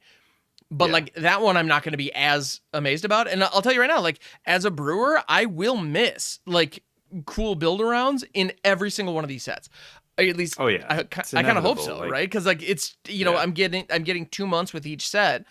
And I'm trying to, am I going to have to build a brand new deck literally every single day while these, to try to keep up with everything? kinda. Yeah, Like, that's and a lot. and it's gonna be one of those things And where people are just gonna be like, oh, how have you never built such and such? It's like, because I built these 70 other things. Yeah. You know? And I've been and not just like, you can't just build something and it is what it is. play it a couple times and then put it down. Like, I want to fully explore some of these archetypes. And, again, going back to what we were talking about with standard and everything. Yeah. I mean, standard, like, it takes a month or something until we figure out what decks might be good. And then it takes another few months before those decks are tuned to the point where they're really, like, potent. And there's just no time for that anymore. Like, by the time we start tuning a deck that we think has potential, another set has dropped, like it's just going to be crazy. So and so if you ever log into my channel and it's near the end of the month and I'm in platinum and you're like, wait, this guy's a professional, like, you play so much, how are you only in platinum? That's why. It's because I'm literally building a new deck every single day and none of them quite caught, and that's just kind of the Brewers conundrum, if you will. Yeah. And you mentioned that, and that's another thing that nobody's mentioned, but I think they have to change is the mastery pass system on Arena. Like, I don't think you're going to have anywhere near enough time to complete the mastery pass before the next set drops, right? I mean, it's going to be like, or I don't know, they're going to have to abbreviate it, or even now people are saying, I do like all my dailies and I still can't complete the mastery pass. And people are like, yeah, you've got to do more than that. You've got to like grind. It's like, how is that going to happen? Like, every time there's a new set, we're going to get a new mastery pass, and then it's gonna be crazy. I'm sure they're gonna get shorter, but is they have to get shorter? The cost isn't gonna drop as a result. Like, that's not gonna be a thing. Yeah. So I don't know. It's gonna be it's gonna be a lot. So let's just focus on the next set, the next step, baby steps. So forget about next year. Forget about Universes Beyond. Right now, we've got a pretty unique set. We've got Foundations coming.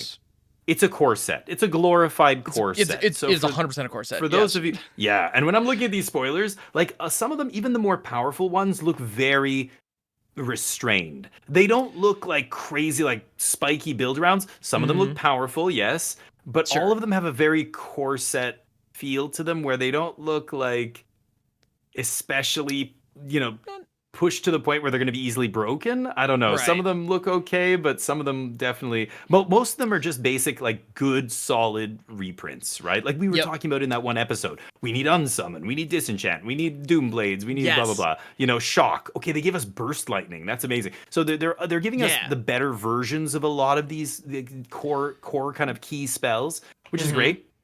But this is a huge set, and I think a lot of people don't realize most of the cards are not going to be in limited. It's very strange the way they're organizing this set, where like a lot of the cards in the play boosters are going to be, the core foundation set, which is the play boosters. It's only going to be like 250 or something cards, and then the other 100 or however many it is are going to be in these special starter packs, or what do they call them?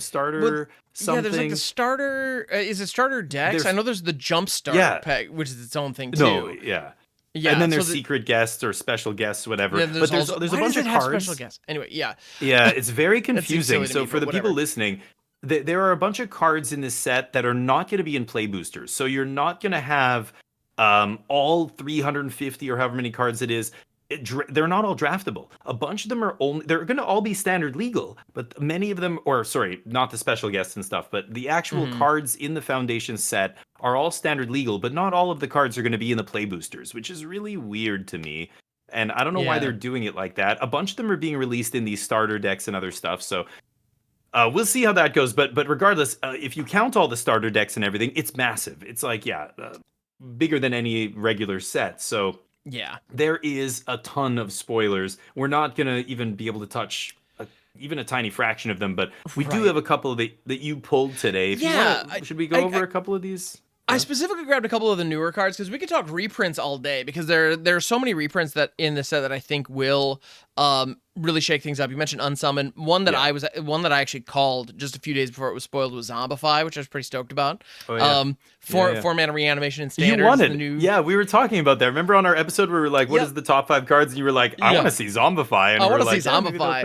Exactly. I've called that's the one I keep going back to. Is like that's a card from the past, similar to Day of Judgment and Llanowar Elves. That is, there was a time when that was too good for standard. And so I understand why they moved away from it. But now, as Power Creep has gone on, they've like, well, let's just revisit that and just pull it back in. And it's like, thank you, I appreciate that. Yeah, so between that and Unsummon, I'm happy. Yeah, Llanowar Elves was a big one. Like, there's some powerful reprints here. What I was a little bit surprised by, but I'm actually kind of happy to see is, and these are very polarizing ones, but the color hosers, like Flash Freeze is back, and Noxious Blast or Noxious whatever, like exile target white or green creature, or these very specific color. Not hosers, like it's not like Circle of Protection's back or something, but these like cards that specifically hit, Fry or these kind of spells that only hit white or blue creatures and can't be countered. Right. I think that's good. Deathmark, exactly. We got Deathmark, which anyway. So I think this is good. I think these are a lot of players don't like this. A lot of players are like they deliberately got away from this way back in 8th edition. They stopped printing Blood Moon and Choke and all these horrible cards that nobody liked playing with.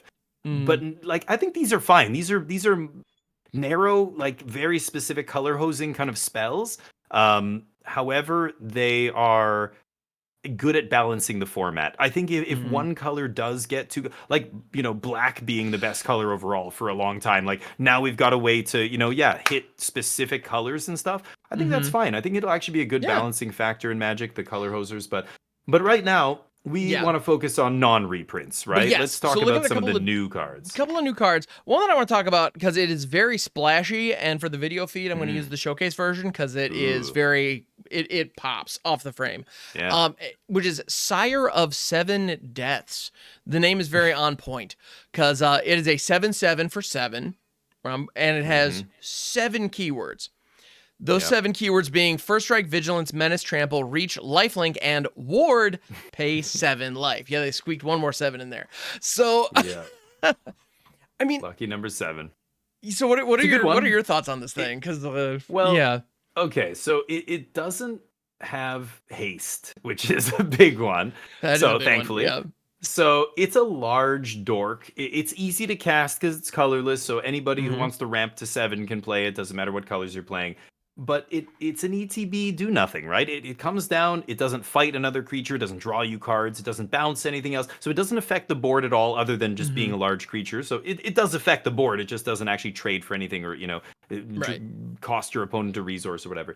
And then it does just die to every removal spell under the sun, but they have to pay 7 life. I think it's significant, that's it's significant. I think it's okay. I think it's good. It's good, but is it better than Atraxa, which draws you 6 cards, or is it better than absolutely not? Like if you're gonna let's say you're zombify, right? You're gonna reanimate something. Would you rather reanimate this or like Atraxa, Valgavoth, I don't know, Lumra to ramp you? There's other things that are better, so I'm not sure 100%. If this is going to be... I'm completely on board with every single thing you just said. The one thing about this card that gives me a lot of hope, and that I think is going to be really cool, it's going to serve a very valuable function within the game, and it's not being a competitively viable creature. I don't see that happening. However, there is going to be a new player who resolves this for the first time and go, holy crap, I just win combat forever. I'm unstoppable. And that Lord moment of excitement is going to be really cool. So I think, for new players, this is going to be the big dumb thing that really, for someone, this will be their first favorite card. And I think that's really cool. It's definitely designed for that, but it can be easily checked. Every sweeper, edict effects, all that jazz. It's not going to be that tough to deal with. I fully expect all the pros to just dismiss this and nobody's going to be working with it. And you're right, it doesn't draw you a card. Like, it just doesn't draw you a card when you enter. It'll probably see some play in commander pots too, because it'll be fun in that kind of environment, in a casual format, being able to throw it down and be like, all right, deal with this, guys. But where starting leftovers are 40, paying 7 life is not as big a deal. And in a format where you can play Ancient Tomb, City of Traders, Eldrazi Temple, Eye of Ugin, there's this a on million turn 1's soul pretty lands. sweet, right?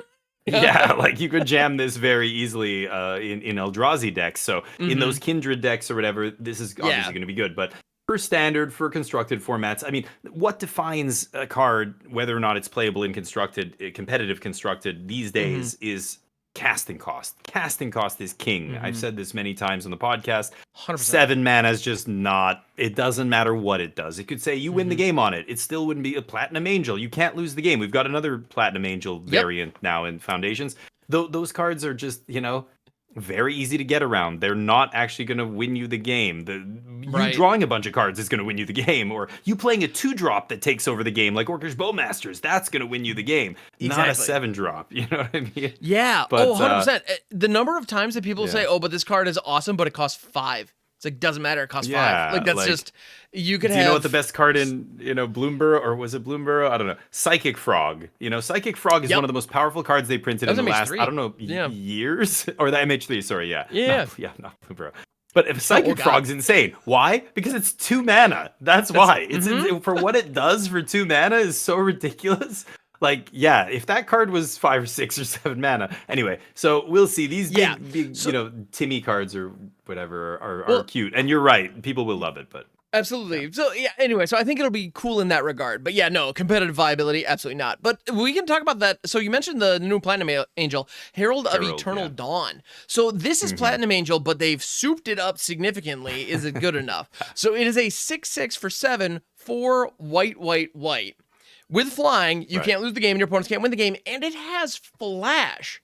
So it's kind of fun. This is kind of cheeky, right? Because if your opponent's attacking for lethal, you can flash this in and just not die.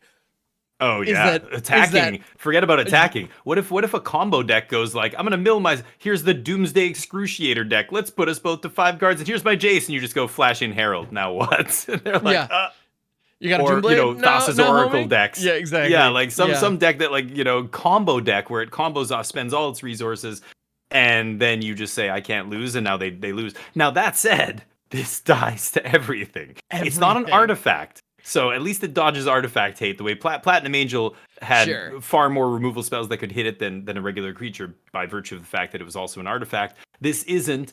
But this is harder to cast, triple white. I think this is the kind of card that people might put in a Reanimator deck. People were asking me if this goes in Squirming Emergence Reanimator that I play on, right now in Standard. Yeah. And I was saying, I don't think so. Like maybe out of the sideboard or something. But what deck would you want this against that A, can't kill it, and B, it's gonna, not make you lose the game. Like it's actually gonna do what it says. And there's not many. I mean, against mono red, yeah, but like flashing in this or flashing in Atraxa, Atraxa might as well say you can't lose the game, because if you do put that into play, they usually can't do anything about it, or Lumra or something like that. Post sideboard, maybe they have something, but in a lot of cases, this is playing a huge giant thing out of your graveyard on turn 3 that costs 7 is already saying you win the game on it. Like for all intents and purposes, like it might as well say that.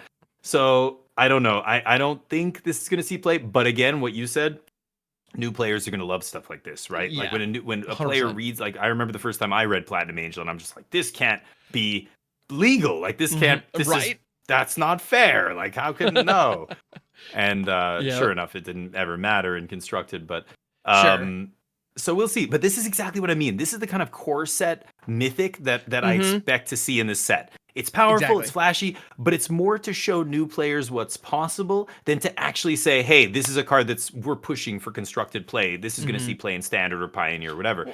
It's Well, and I love that style of design coming out in an age where Commander is king, because every Giada player is going to want the flashy version of this. Like every person who has an Angel deck is going to want to slot this in, right? Oh, sure. So you have the casual players and the new players that are kind of, converging on this kind of design space.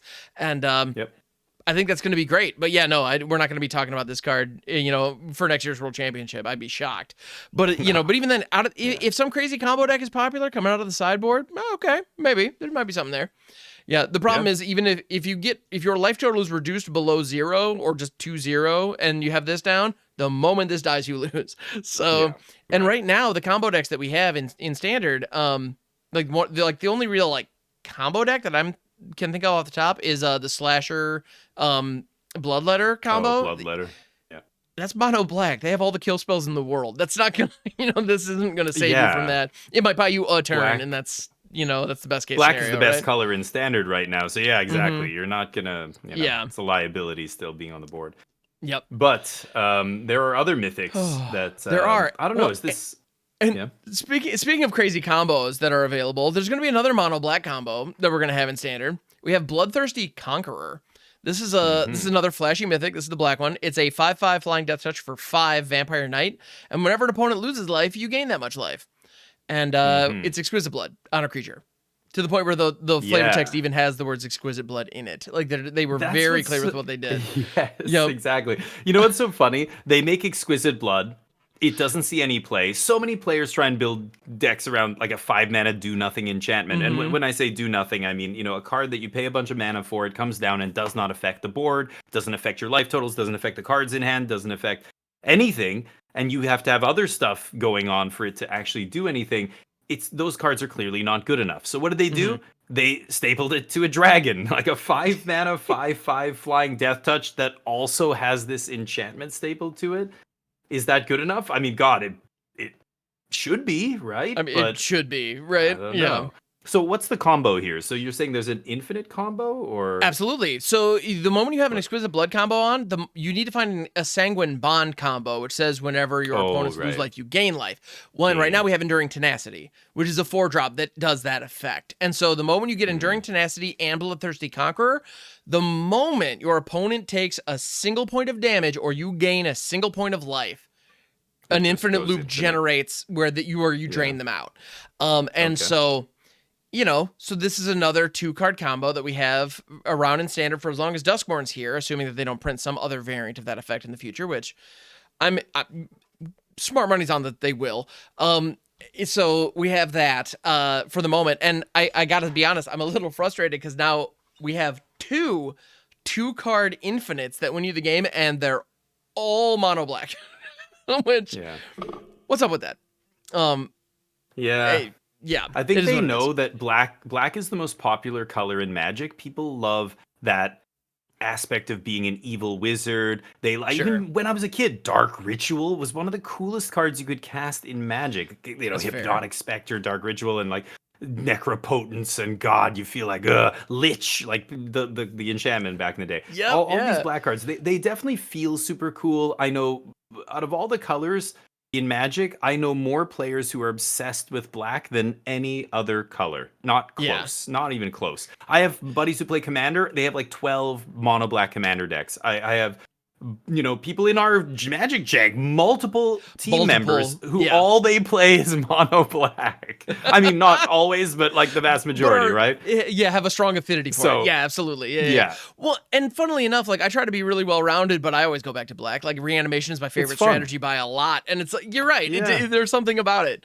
I try to be a good, upstanding, helpful individual all the time. So when I'm in a fantasy environment, sometimes I just want to be a little evil. Let it all out. Enjoy. We're all just playing a game. Let's have some fun. So maybe that's why, but either way, you're right. Black does feel like it just gets these really like pushed cards. I don't know, over and over and over. But we saw Invoke get banned. We saw Shouldered be insane. We're watching Unholy Annex dominate worlds in multiple different decks. And now, another pretty good black card. I mean, again, casting cost here is a little high. 5 is a lot. Yeah, it is. What is it called? Bloodletter of Akhlazotz, which right now is the combo with Slasher, is a pretty bad Magic card. I mean, Bloodletter, lots of people have been trying to make Bloodletter good for a long time, and then Rush of Dread got printed, and everybody said, oh my god, Rush of Dread, it's going to be, this big combo. And nope, it's just like triple black, and it's a 2/4, and it's, But then, once the surrounding... Oh, sorry, go ahead. Oh, I mean, doubling life loss is big. I remember when this first dropped. I remember people with Mindlink mech were trying to do like crazy stuff with that, which was cute. Getting multiples of these out onto the field and just doming your opponent for 4 or whatever. Like all of a sudden that adds up significantly. And when you combo it with the Slasher, obviously, it's a one-shot hit. But you're right. Bloodletter of Akhlazotz by itself is mediocre. It's really lame. It's not. It's not a great card for 4 mana. That's a lot. It's a 2/4 that hits like a 4/4. Constructed.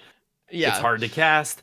I mean, anyway. So this card only got good once the surrounding cast got really good. Like really, it was seeing no play at all until Unholy Annex. And then, of course, Slasher, and it's like those two cards came out in the same set, and suddenly Bloodletter's relevant.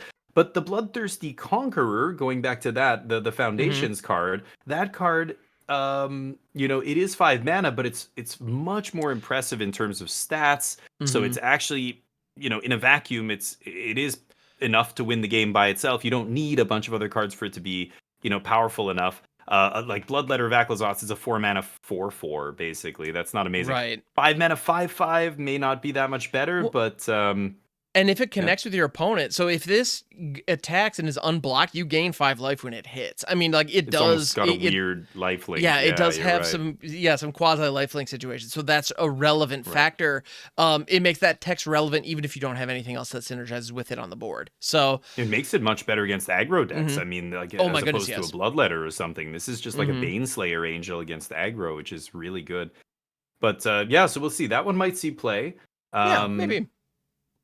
But what else do we have here? Let's see. We have a couple of others. One. Yeah, so the next one that I want to talk about, and we, I one that I'm hearing. This one I'm hearing the most talk about right now. Yes. So this is Bolt Wave, I believe that's the next one, right? Yeah, Bolt Wave is the next one, and I've had a lot of chatter in my Twitch chat about this one as well. A lot of people seem to have locked onto it. So Bolt Wave is a sorcery for a single red. Bolt Wave deals 3 damage to each opponent. Sorcery, 1 mana, Lava 3 Spike. damage. Lava Spike. But this does it to every opponent, so it's an upgrade to Lava Spike. Better multiplayer Lava Spike. And I'm so glad that you first said Lava Spike, because I had a whole bunch of people saying, "Oh, they gave us Lightning Bolt, but it can only hit players at sorcery speed." It's like that's literally Lava Spike. Yeah, we have that already. So we were joking before Foundations got fully spoiled, saying, "Are they just going to give us straight up Lightning Bolt? They gave us Llanowar Elves. They gave us, Day of Judgment. But is Lightning Bolt going to come?" And then no, we get this instead, Lava Spike. So Lava Spike is not usually good enough to see any play outside of the most heavily dedicated mono red aggro decks. Lava Spike, I'm not even sure if it sees play. Yeah, modern mono red hasn't been a deck for a while, but anyway, so this card might be good enough. A lot of people are saying this combined with Boros Charm, which they just also spoiled, which is a big one. I think Boros Charm is much more important than this, but because it's a reprint, we're not going to talk about it. Yeah, but there's basically a bunch of other reprints and other good burn spells that Boros burn, or maybe just mono red, could be viable. And to that, I say, yes, this is a good spell, and yes, it's a burn spell or whatever. It's not a good spell. It's a mediocre spell that's really good in one very specific archetype, but we already have so many good aggro, aggressive red spells and red cards. I mean, look at Gruul Prowess being like the most played deck in Worlds just now, which is, Gruul. It's basically mono red. It's a mono red deck just splashing green for a couple cards. Mono red's already very good, so will they even play this? Do they need it? The mono red decks we see now are all built around creatures and triggering Leyline of Resurgence does not copy this. So I don't know. Does this even fit with the current mono red decks? No. So is there a different version of mono red where this might be good? A lot of players are saying, yes, Boros is going to be the next iteration of burn decks or aggro decks that we see dominate standard. We'll see. I don't know. I think this is going to be an interesting card. If it does see play, it's going to be see play in one of those kind of Boros burn style decks. But I think the linchpin cards in that deck are going to be Boros Charm and stuff like that. So if that stuff is good enough, maybe we're going to all have to play Flash Freeze in our sideboard. We'll see. Yeah, let's make Lightning Helix relevant again. I'm here for that. Yeah. Well, those decks also are going to play Lightning Helix though too. Absolutely. Boros. The Boros and decks. that would be interesting though, because right now one of the best ways to combat the red decks is just have a ton of creature removal. Well, if a genuine burn deck has an opportunity to step up that isn't running very many or any creatures, well, that would all of a sudden change that dynamic pretty significantly. So I don't know. That's an interesting idea, and this is one tool in that toolbox. I can think of a couple of silly combo decks I have that could take advantage of this, but. Mana cost is king. It's 1 mana. It doesn't get any cheaper than that. So that's it's funny though, because it also reminds me of Strangle in a weird way, because it's the other half of Bolt.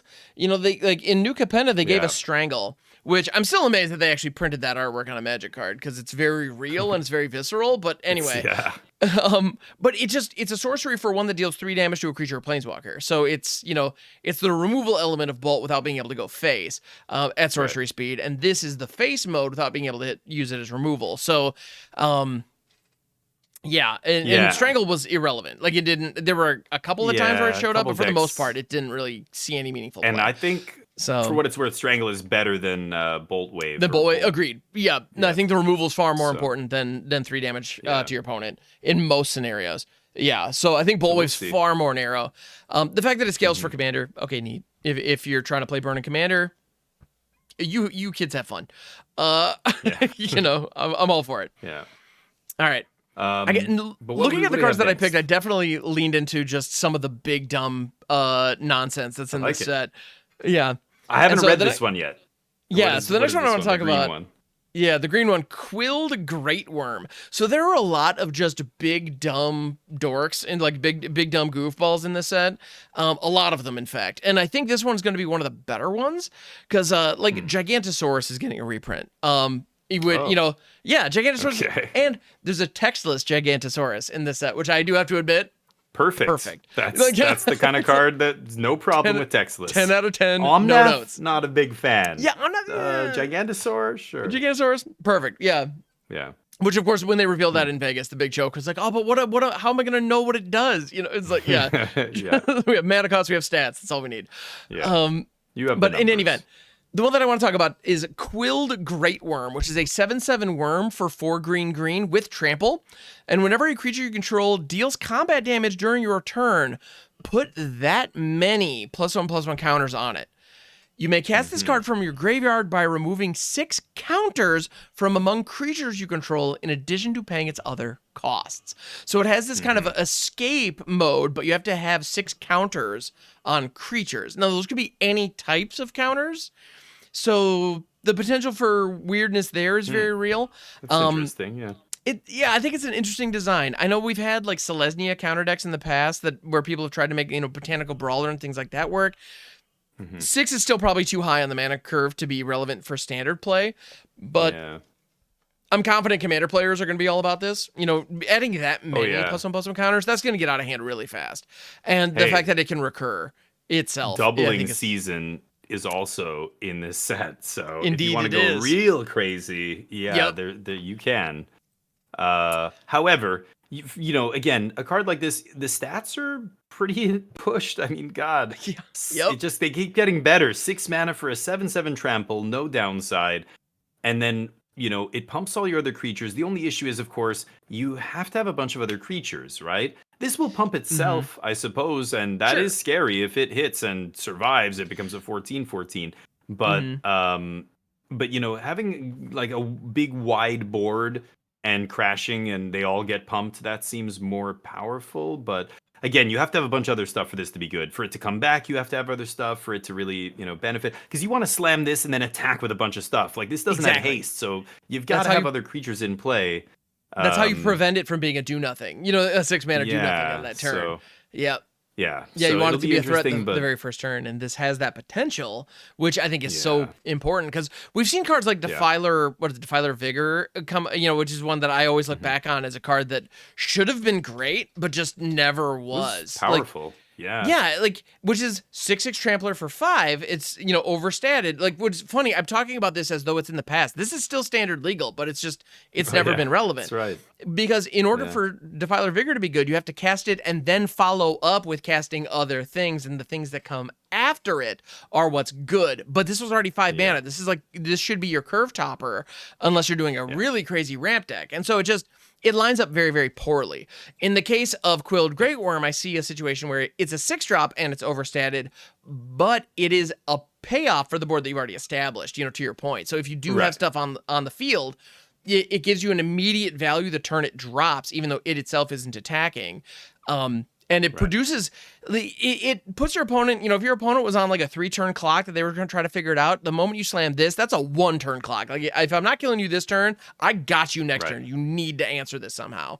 And it's going to create a lot of board wiper bust scenarios. And that's what I was going to say. Yeah. It almost incentivizes, or it encourages you to play into a board wipe. Like, it's dangerous playing, against another mid-range creature deck, like you're gonna be crushing with this. If you have any other creatures in play, you're just gonna dominate them in combat. But this pushes you to create a board that gets demolished by a sweeper. So you got to really be careful with it. And if Sun falls around and exiling happens, then it coming back from the graveyard's irrelevant. I mean, even just them sweeping with a Day of Judgment, you're not gonna have any creatures in play with counters to bring it back anyway. So it's we'll see. It's a large green creature. There's a bunch in standard. It's hard to say which one's better than any of the others because they're all powerful. Like you said, I totally forgot Defiler was still legal. It's crazy. Right? Yeah. Well, and we'll see. Come to think of it, it's probably going to play a lot like Zopandrel, the Dominus from All-of-One, the green Dominus that that unnatural growth where each turn all your stats are just doubled. And so that's a scenario where it's a big stupid 7-drop, but it literally doubles the power of your entire board, including itself. Right. So this is kind of like that, just and to be fair, that card's not very good. So maybe this card will also just not be good. But I don't know. With the addition of Llanowar Elves, who knows? I'm hoping for the day. Anything is possible. I'm really hoping for the day that green can be more than just Golgari. Someday. Yeah. It's going to happen. Llanowar Elves is going to be a big catalyst for the green decks to propel them back into tier 1. But what is the shell that's going to surround it? I mean, we'll see. That one I don't think is going to see much competitive play, but definitely an interesting card for other formats. Yeah, same here. The next one's interesting because when somebody told me that they had reprinted Coma into standard again, I was like, Coma? Oh my god, okay, now we're talking. Give me Coma again for the Sultai deck. Yes, I will cheat in a Coma on turn 3. It's very hard to kill, blah, blah, blah. And then they're like, no, it's not a reprint. It's a new Coma. It's a new Coma. Oh, wait, what? Yeah. It's a new Coma. We got a new Coma over here. Coma. Yeah, the standard's going to be in a new Coma here in just a second. Yeah, Coma World Eater is an 8/12 for 7, 3 green, blue. So an 8/12. So Coma has shifted because originally Coma was a 6/6, 7/7. It was symmetrical. 6/6. It was a 7. Right? Anyway, 7/7. Yeah, maybe. I think it was 7. Anyway, regardless, whatever the case may be, it was symmetrical. And now Coma has apparently it was 6/6. Okay. Coma has apparently been has not been skipping leg day and now has a big old backside and is an 8/12. So the spell can't be countered. It has Trample and Ward 4. So it now has Trample. That's notable. And whenever Coma deals combat damage to a player, create 4 3/3 blue serpent creature tokens named Coma's Coil. So it's producing the Coma Coil token similar to the other one. But in this case, there's no payoff for having them. There's no activated ability where you can just sacrifice serpents to do stuff like the other one had. Right. Well, the big thing for me is deals combat damage to a player. Oof. Yep. You lost me. I don't want it. The last Coma, I could just play it and then I don't have to do anything. It just sits there and wins the game. It just pumps out creatures immediately. Like on their upkeep, getting that first snake, as soon as that thing resolved and they drew a card and went to their main phase, I was like, great, I can't lose this game. Like if the window for them to kill this is closed and that's it. I can't lose anymore. Now, for this thing to do its thing, it's gotta hit them. Oh man! So you're telling me I have to untap with this and then attack and then get through, and that's a way bigger ask. That's just not doing it for me. It is a powerful card, but sure. Just the hoop you have to jump through to get the full value, and it's big. Like instead of creating 1 serpent a turn, you get 4. Like it's going to put 12 power on the battlefield. I don't know, but it's already an 8/12, and then having those 3/3s, like okay, they don't. Like you said, there's no activated ability. I can't tap down their blockers the way I could with the other Coma and finish them. I can't. This thing does have trample, so 8 power trample. Like that's not easy to block always, but. The fact that you have to untap with it so they can sweep at sorcery speed. The other Coma couldn't die to sorcery speed stuff. This is pre-Sunfall, but sweepers that don't exile, the other Coma couldn't die to. Any things like that. It was just great to have this threat that they had to kill at instant speed removal on your end step or their upkeep. That was it. Now they've got their whole turn plus your turn right up until you not even in combat, they could still kill it. Right. You know, there's just so many opportunities for them to deal with this before it hits them. That said, it's got Ward 4. Okay, so, you know, that's something. But I think what's going to happen a lot I think all you need is one Death Touch blocker, and this thing is significantly less impressive, even if it gets one trigger off. Even if they get the trigger, Even if you get the trigger, sure, but like you're saying, it's 12 power, but if I trade a Billia Skull Dweller for this thing, I'm totally okay with that. All day, you know? Yeah, so that hoop of having to do combat damage to a player is a little too narrow, a little too hard to jump through. And yeah. Yeah, the Magical Christmas Land where I do want to play this, though, for everybody typing furiously in the comments, about to say this, is butt fighting decks, and by what, you know, the decks where toughness matters. So like Bedrock Tortoise and Pride of Hulklade and all these cards that they've been printing recently in Simic colors that care about big toughness. Sure, like this in a deck like that, you know, Commander Brawl, that kind of thing, where like it, you know, I've done Pride of Hulklade Brawl in the past, and like this in that deck would be awesome, you know. So okay, cool. Because if this is a 12/12 doing all these things, it looks a little bit better.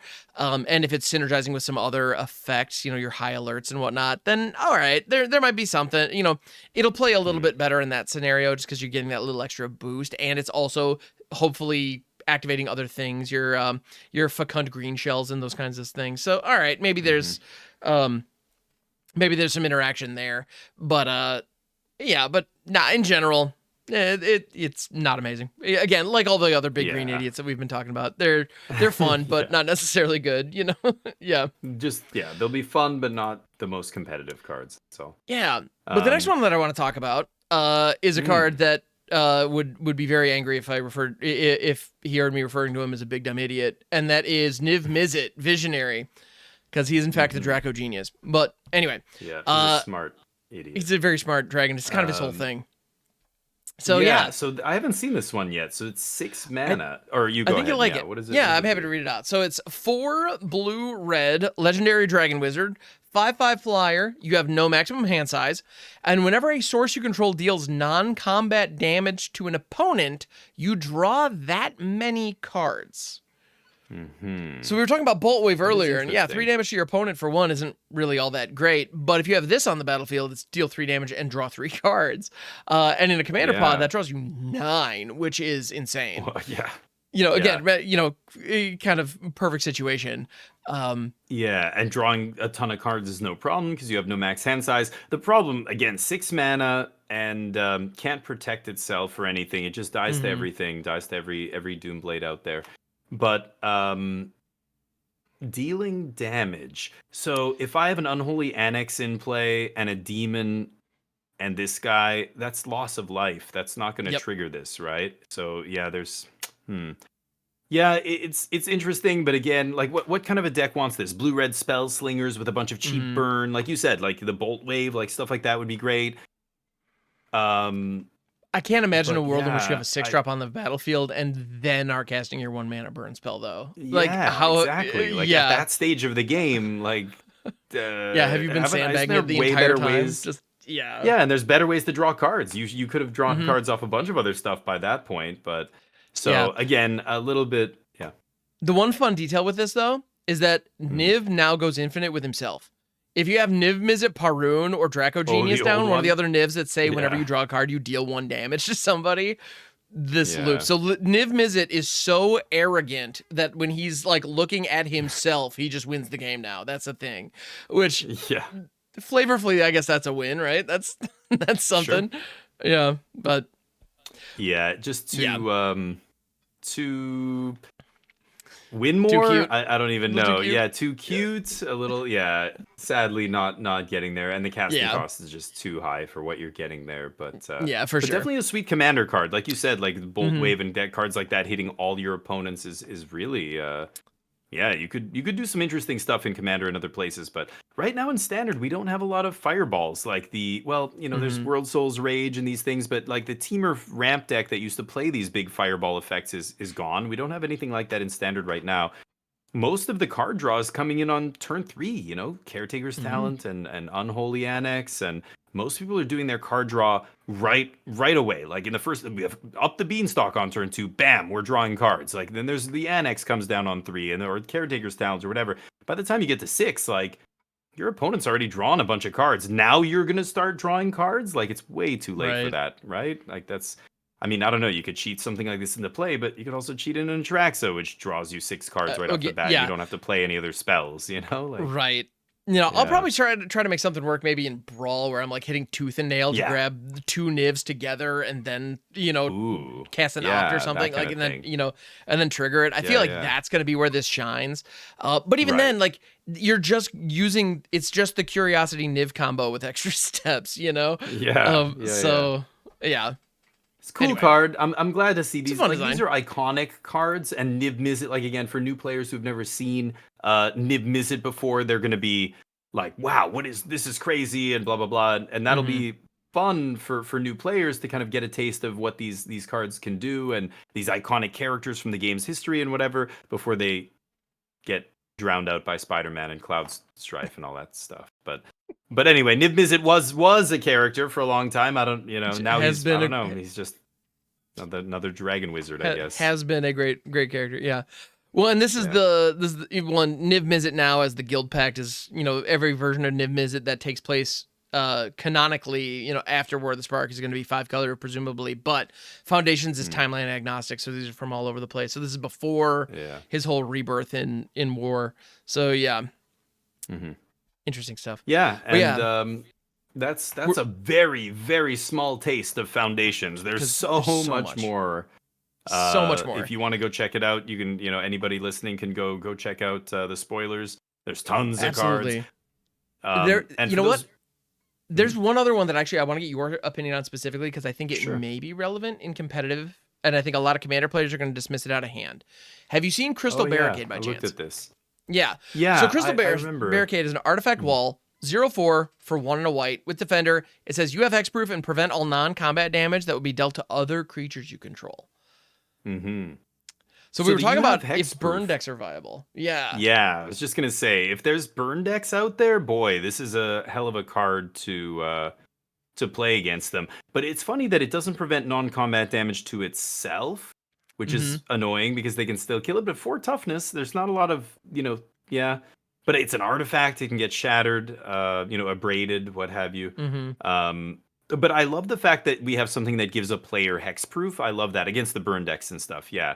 If those decks do become viable, this is a sweet little sideboard card. Again, the fact that I think a card like this might see play where a card like a 6-mana Niv Mizzet or a 7-mana Angel that says you can't lose the game on it those are not going to see play. This is 2 mana. Like this is very easy to cast, and you're happy to have it in your opening hand against the decks that you sideboarded in against. So I think this is the kind of card that may actually see play, but that obviously depends on the metagame because you already called it. Like what kind of deck this is good against, and if that kind of deck is everywhere and you want to beat it, and there's your deck has access to white mana, and you're the kind of deck that would play something like this. It not only does it stop you from getting burned out, but a 0/4 on turn 2 is a good blocker. Like that'll also do some work in combat. Like I don't know how many times you want to put it into combat because you want to keep it around to protect you, but again, it depends on the shift that these aggro decks make. If you're talking about Heartfire Hero and Monastery Swiftspear and all these creatures and they're putting monstrous rage on them, and there's Leyline of Resurgence in play, this card's not going to be very good. But if those red decks shift to Boros Burn, where they're all pointing burn spells like Boros Charm and Bolt Wave and all this stuff at your face, this gets very good. This is almost like a Leyline of the white Leyline, whatever it was called. Is that Sanctity? I always get Sanctity, that gave you hexproof, basically. Something like that. Is very powerful. And Leyline of Sanctity would come in, out of the sideboard in other older formats against a lot of the burn decks and stuff. If those decks were, a big part of the metagame. So this is the kind of card that could possibly see play. The mana cost is there, check. That's the big one. 2 mana, perfect. Easy to cast, not even double white. But I like how they kind of balanced it. Making it an artifact increases its vulnerability, so it does make it a little bit less, reliable. Like again, the aggro decks, if they start to, catch on to the fact, okay, everybody's siding this card in against us, we've got to put in some braids in the sideboard or what have you. Like you could even Paw Patch Patrol, or does that hit artifacts? No, it only hits enchantments. No, right? it does not. Okay. Yeah, Paw And Patch same with Formation is just enchantments or creatures with flying. pick Yeah, or you draw a pick your card, poison hits artifact or It enchantment can. or Yep. flying creature. Yeah. Okay. So Mhm. there's ways, but those are green cards. I mean, red, there's a braid, but that's about it. And a braid's not an ideal card for red because it doesn't hit face. So Mhm. it'll be interesting to see the little, dance that decks do if the metagame does shift in that direction. Yeah, this is the kind of card that could definitely see play in sideboards. Yeah. I We'll just see. I just love that because, we're in agreement that the 7/7 worm and the angel where you can't lose are fine, and some people like them, but this is like, oh, this is actually good. Like this is, yeah, This is one of it's those fascinating. lessons that I love. Mhm. I teach people so many times, like on my stream and in real life over and over. Like when I get people into Magic, and once they get over that initial, like they go from level 0 to level 1, like they want to get better, Mhm. and I start saying, look, you've got to read. The first thing I do is say, you want to become a student of the game. You got to study the underlying principles of this game: card advantage, tempo. Like when I say casting cost is king, that's what I'm talking about here. The person who's tempoing out the other player, if you're just playing more of your spells and using more of your mana every turn, you're going to win more games. If you're getting 2-for-1s, if you're drawing more cards, I would rather play a 7-drop that draws me 6 cards than like a Traxa than play a 7-drop that pumps my team or that doesn't do Mhm. anything until my next turn when I can attack with it, like that Eldrazi or whatever. Trying to teach new players that is a struggle because Mhm. they see a big giant creature and it's mythic, and it's like, how could this be worse than that 2 mana card that and then you try and explain to them, like, if you could play 100 games of Magic with these 2 decks, you would see why the lower to the ground Mhm. tempo deck is going to crush you every game. But I can't just show that to you. Like, how do I compress 100 matches of Magic into just like, trust me, that's why this 7-drop Sure. isn't good. Like it's Yeah. hard, but like I love it when players start to understand these concepts and then they're like, okay, like I get it. Yeah, because what's the point of having a 7-drop if I die before I can even cast it? Or, like Yeah, exactly. my opponent's already done all these other things before I have a chance to do, my thing. And yeah, Mhm. so it's interesting, but yeah, Yeah. I do love that about Magic, that sometimes it's the most innocuous, or seeing a card that's 2 mana and going, oh wow, this is very powerful. Not Mhm. necessarily this barricade, but like Yeah, Psychic but Frog or whatever. yeah, Yeah, exactly. Yeah, the fact that in Modern Horizons 3, Psychic Frog and like Amped Raptor is a good example of one that doesn't look yeah, super imposing right away, but when you actually see it in play, you're yeah. like, oh dang, that actually makes a really significant difference. Yeah. Oh yeah, So and even yeah. like energy cards and stuff. Like if you Mhm. told new players, like, yeah, this 1 mana green sorcery that goes and finds you a land and gives you 2 energy is so broken that we're gonna have to ban it in standard. People would be like, What are what? you Like talking a tune about? with Yeah. Aether is the card I'm Yeah. talking about. And it was like, yeah, like energy. Look at the energy decks in Modern that are dominating Modern right now. They play a Mhm. bunch of commons. They play like the Galvanic Oh, Discharge and like I mean, you can the make a solid white. argument that Galvanic Discharge is one of the most is like one of the most busted cards in Modern Yeah, Horizons 3, and like the fact that but that's even a discussion is silly, yeah, but but for real, yeah. it's hard to like, yeah, convince players that these are the kind of cards that dictate what is good in a constructed format, whether Mhm. it's Modern, whether it's Standard. Fatal Push was one of the best cards in Kaladesh, and Kaladesh had a ton of huge, crazy, swingy Aether Flux Reservoir and Mhm. the thing that cheated in Emrakul that had to be banned. The what was it called? The Aether Flux something else. I can't. Aetherworks They all Marvel. Yeah. Aetherworks Marvel, thank you. Mhm. And like, but no, none of that. Matt, Fatal Push is still the card that's seeing play as a 4 of in Pioneer, and Yep. Modern not so much, but Modern still it was seeing play for a long time until basically Modern Horizons 3. I'm not even sure. Maybe it's still seeing play in some decks. Either way, but Fatal Push, one of the best cards in Pioneer still. It's these innocuous uncommons. Cut Down. Mhm. I've brought up as an example many times. My goodness, yes. But try and convince a Yeah. new player that those are the cards that matter and not these flashy mythic 7/7s. It's this 1 mana uncommon that is going to Mhm. dictate what you can play. You can't play your Adelines, you can't play blah blah blah. Why? Because cut down exists. That's it. Yep. Your opponents are going to play 4 cut down, and they're going to cut down your 3-drop, and you're going to fall so behind in tempo when that happens that you're not going to win those games. Like if they Right. cut down your 3-drop and play a 2-drop in the same turn, you just got demolished. Like that's going to be almost impossible to come back from for a lot of decks. Yeah. But why? Why is that so devastating? Like trying to get that concept through to people sometimes is tricky. But I know, and I feel like a grumpy old man yelling at clouds, like, "Get your 7-drops off my lawn." It's like, no, I'm not trying to, crap on your parade or whatever. But it's just like that's how Magic works. Like these are the underlying fundamentals you have to understand, and when you do, you'll stop getting so excited over dinosaurs and stuff. Maybe it's being a little bit jaded. Maybe that's part of the deal. But I'm jaded. Yeah, I don't know. You know, but that's actually, it's funny though, because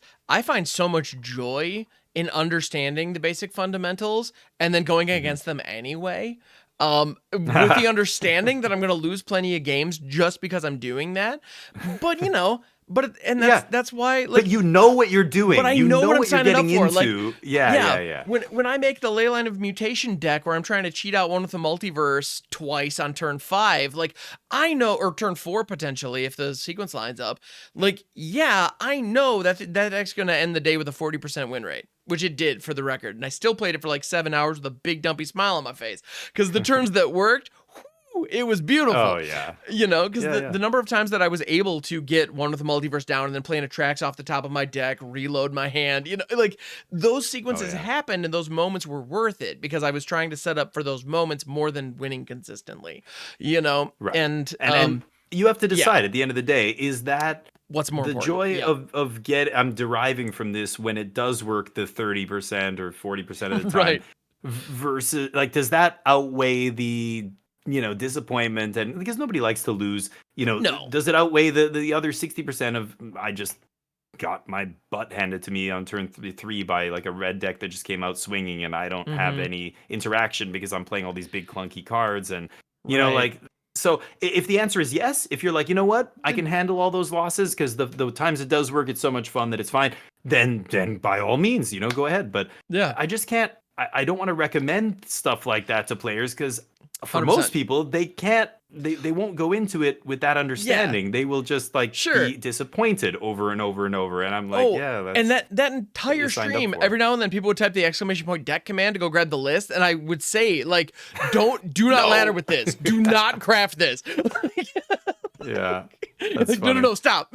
This is not going to get you where you want. I promise. Just like, it's like, proceed with caution or sign this waiver. Okay. Do you know what you're getting into? Okay. You understand what's going to happen? Yeah. You're signing up for a lot of losses. You will not ladder with, you are not going to ladder past gold with this. I guarantee you. It's just, it's like, cause you'll notice that I started today at Platinum 1. I'm now in Platinum 4. That's, Anyway. Yeah. And that's all I do. I try it, and I'm not trying to tell people they shouldn't do what they enjoy, but at the same time, I just want to brace them for impact. Whenever anyone's giving any kind of recommendation about whether or not a Magic card is good, it is with the base assumption that your goal is to win games more often, which is a very reasonable assumption. And I think we're with the baseline that we should all be working off of. Right. So, And so as a result, these big silly, green idiots that were showing off.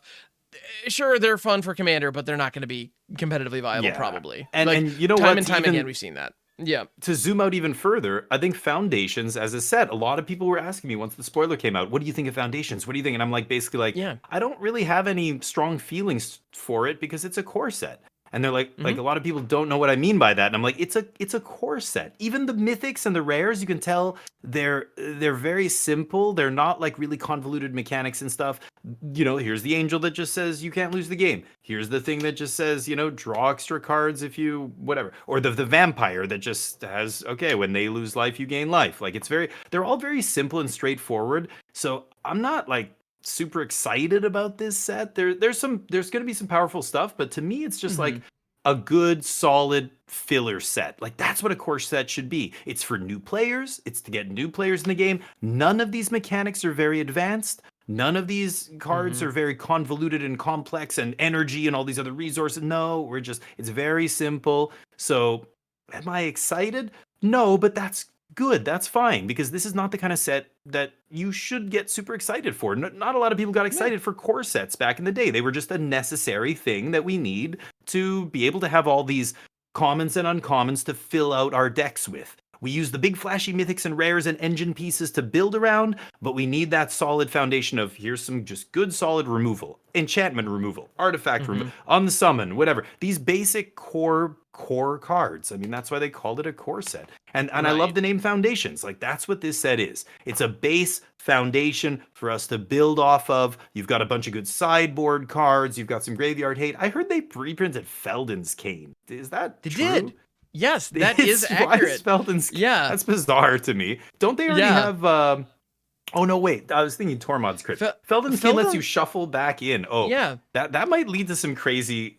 Like, I remember Elixir of Immortality back in the day, and that blue-white control deck with Sphinx's Revelations and stuff with like 1 win condition, and you just cycle your stuff back in. I would love to see something like that, but this is the kind of really crappy, innocuous card that, like, you don't want to waste the slot in a regular set with this, you know. But yeah, all these kind of things, like, they're not impressive. They're just these like very basic, but kind of, I don't know, necessary cards. Not this per se, but like a lot of these other ones, shocks and, you know, Felden's Cane is a great example of the kind of card that I think it's a fun throwback, right? Like, we haven't seen this card printed in like over 20 years, and this is the first time it's getting a second piece of art. So that's kind of cool. Right. Like, so that's a fun kind of nod to Magic's history, which I think in Foundations, that's kind of neat. That also is kind of a signpost that maybe there's a mill deck on the horizon that we might see, like a genuine not messing around mill deck.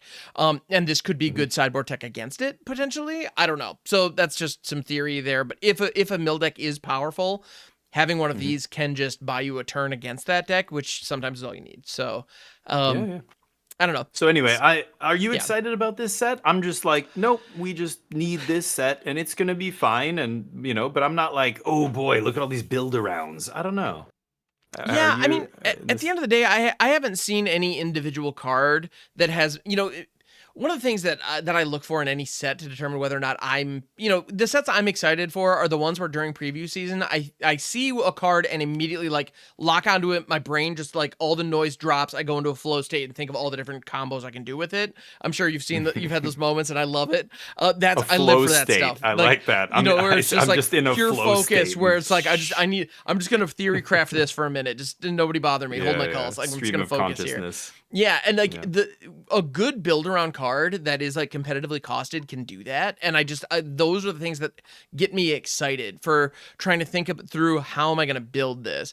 And there hasn't really been any particular card that has really captured my attention in this set in that way, but there are a lot of like. There are a couple of old favorites of mine that are in this set that have me really excited to see come back. I mean, yeah, Zombify's the big one, of course. I adore Zombify, but also like one blast from the past. So it's funny, you were mentioning earlier about going to a tournament, getting absolutely railed, and walking away from it thinking, "Oh, that sucked." Well, I played one Type 1 tournament back when I was very first getting started, and I got absolutely demolished. So like it was a single elimination. Type 1, like Legacy, Vintage, but that Legacy, but in 2004 or whatever. Yeah, and and I rolled up with a deck that was using a whole bunch of enchantments, from the Onslaught block. I don't know if you remember these, the dragon enchantments, where if a creature with converted mana cost 6 or more comes into play, you can return them from your graveyard to play attached to the thing. And so they were really dumpy build-arounds. They were like all commons. There was a whole cycle of them. And I played a 5-color deck that was leveraging these big dumb 6-drops. And the whole goal was to like mill myself aggressively and loot these into my graveyard and then drop a 6-drop and have it come in and just with like 5 or 6 enchantments on it. It didn't work, and I got completely blown out by Mono White Shadow, and it was embarrassing. I got completely railed. I didn't belong there, and I know it. But one of the 6-drops that I had in that deck, but I still fell in love with this game. I'm still completely enamored. Yeah. Turns out, Croson Drover is not very good in Legacy. Who knew? But I didn't know that. Don't even know. I know you don't know because nobody. Anyway, don't need to show me. One of the 6-drops that was in that deck that I have a lot of fondness for from back in the day was Arcanus the Omnipotent. Oh yeah, he's in this set, and if I'm not mistaken, Arcanus is getting reprinted with the original art. Just a reprint, not the just straight reprint. And I believe it's going straight into the play boosters into standard. Yeah. So Arcanus the Omnipotent, 3/4 for 3 blue, tap, draw 3 cards. And it has another ability, 2 blue, return Arcanus to its owner's hand. Now, it's a 3/4 for 6 that does literally nothing when it first drops on the field because it doesn't have haste, but then you can tap, draw 3 cards. This is an example of a card that, you know, I have a lot of fondness and nostalgia for because I played a ton back in the day. But the first thing that kind of comes to mind when you see something like this is, well, Agatha's Soul Cauldron is here.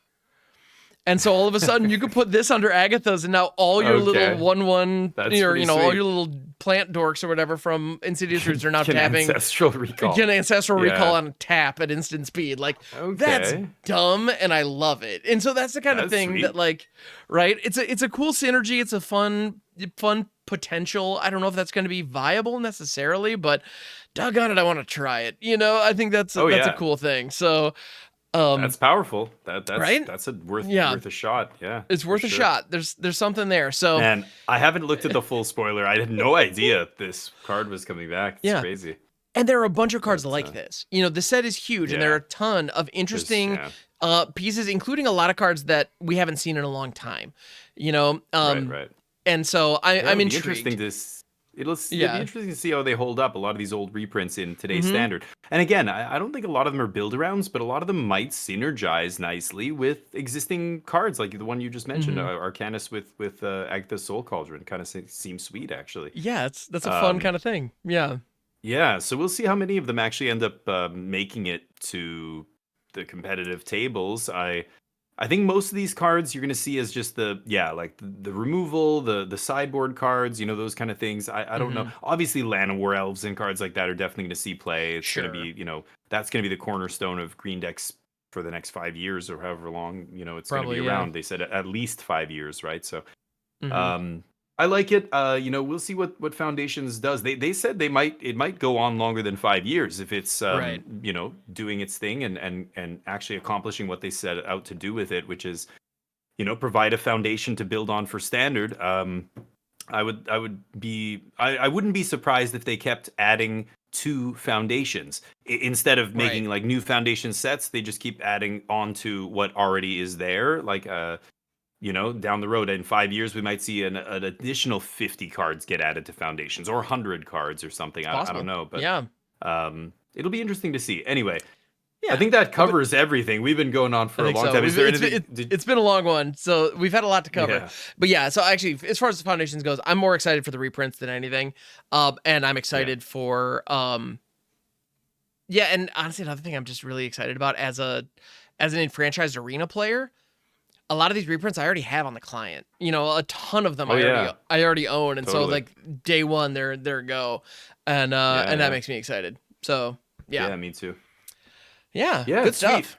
Yeah, amazing. Well, let us know what you think in the comments. We talked about a lot of different stuff, and I know everybody's got opinions on this. And again, especially when the Universes Beyond stuff and all that, it's there is no right and wrong, you know. There's some people who are going to love it. There's some people who are going to hate it, and everybody else in between. So let us know. What do you think? Where do you fall on the spectrum of, you know, how much of this do you think is a good thing or a bad thing? And that would be cool. Yeah. I want to hear back from the community. But absolutely, yeah, we would love to hear from you. It is a lot of changes are happening. That is for sure. So yeah, please let us know. It's a good thing. It's a good thing, I think, overall. I mean, not the Universes Beyond, but just changes. I think Magic, it needs to keep evolving, so it's a good thing. The game is evolving. That means it's popular. People like it, and it's growing, and they're you know, trying new things. And I'll never fault Wizards for trying new things. I just hope that if things don't go well, they have the discipline to pull back. And they've demonstrated that they can do that. They've done it many times. They've tried things and immediately it didn't go well and they backed off. Changing the rotation from 2 years to 1.5 or 1 year. They backed off that right away. Masterpieces in every set. They said at one point that was going to be the standard going forward. There were going to be masterpieces. I think it was around Kaladesh. They said masterpieces in every set. That's going to be a thing from now on.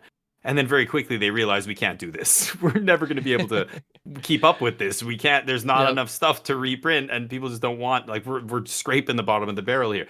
They backed off that. Aftermath was the latest debacle where they were like, okay, there's going to be these extra sets, and people were just like, no, we're not touching it. And they backed off, and they heard the community and they went, okay, the big score, you know what? We were going to do it this way. Now we're just going to jam it into OTJ because we heard you. And so we'll see what happens. And don't lose hope. If you hate this, if you hate these Universes Beyond changes, if you hate the changes to the number of sets in Standard and everything, don't just give up on the game. It's never goodbye. It's always just see you later with Magic. Remember that. Even if it seems grim right now and things are bad and you hate everything, it won't be like this in a couple of years if everybody speaks with their wallet and doesn't buy the products. And who knows, they will immediately back off. The money is the only language they understand. So if things just like with Aftermath and stuff, so don't lose hope, even if things are grim. Absolutely. If against our predictions, or if against what people are thinking, if Final Fantasy sells worse than Tarkir, next year, that'll send a very clear message, and I'm sure their release schedule will shift as a result. So we'll see. We'll see. Rock on. Well, very cool. Did you have anything coming up that you want to let the people know before we call it a night here? No, just playing Magic every day over on Twitch. Damien F16, Damien F16 on Twitch 5 days a week, 6 days a week, and then on YouTube, Damien F16 _ Magic is the Magic channel, and Damien F16 is my other channel where I play all the other games. Just wrapped up Horror Month. We played a ton of horror games over the last month. It was awesome. Nice. I love games of all stripes, board games, card games, video games. So it's hard for me to just stick to one, but I do love Magic. It is my muse. So if you want to see more content, check me out there. How about you, Ham? Heck yeah. Well, I'm also doing the same. Twitch.tv/Hambox42. I'm working on doing some more stuff. I'm trying to upgrade my stream in a couple of different ways.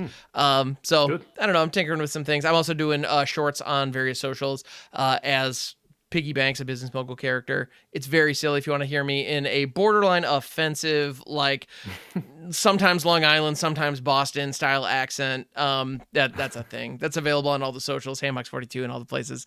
Very cool. Nice.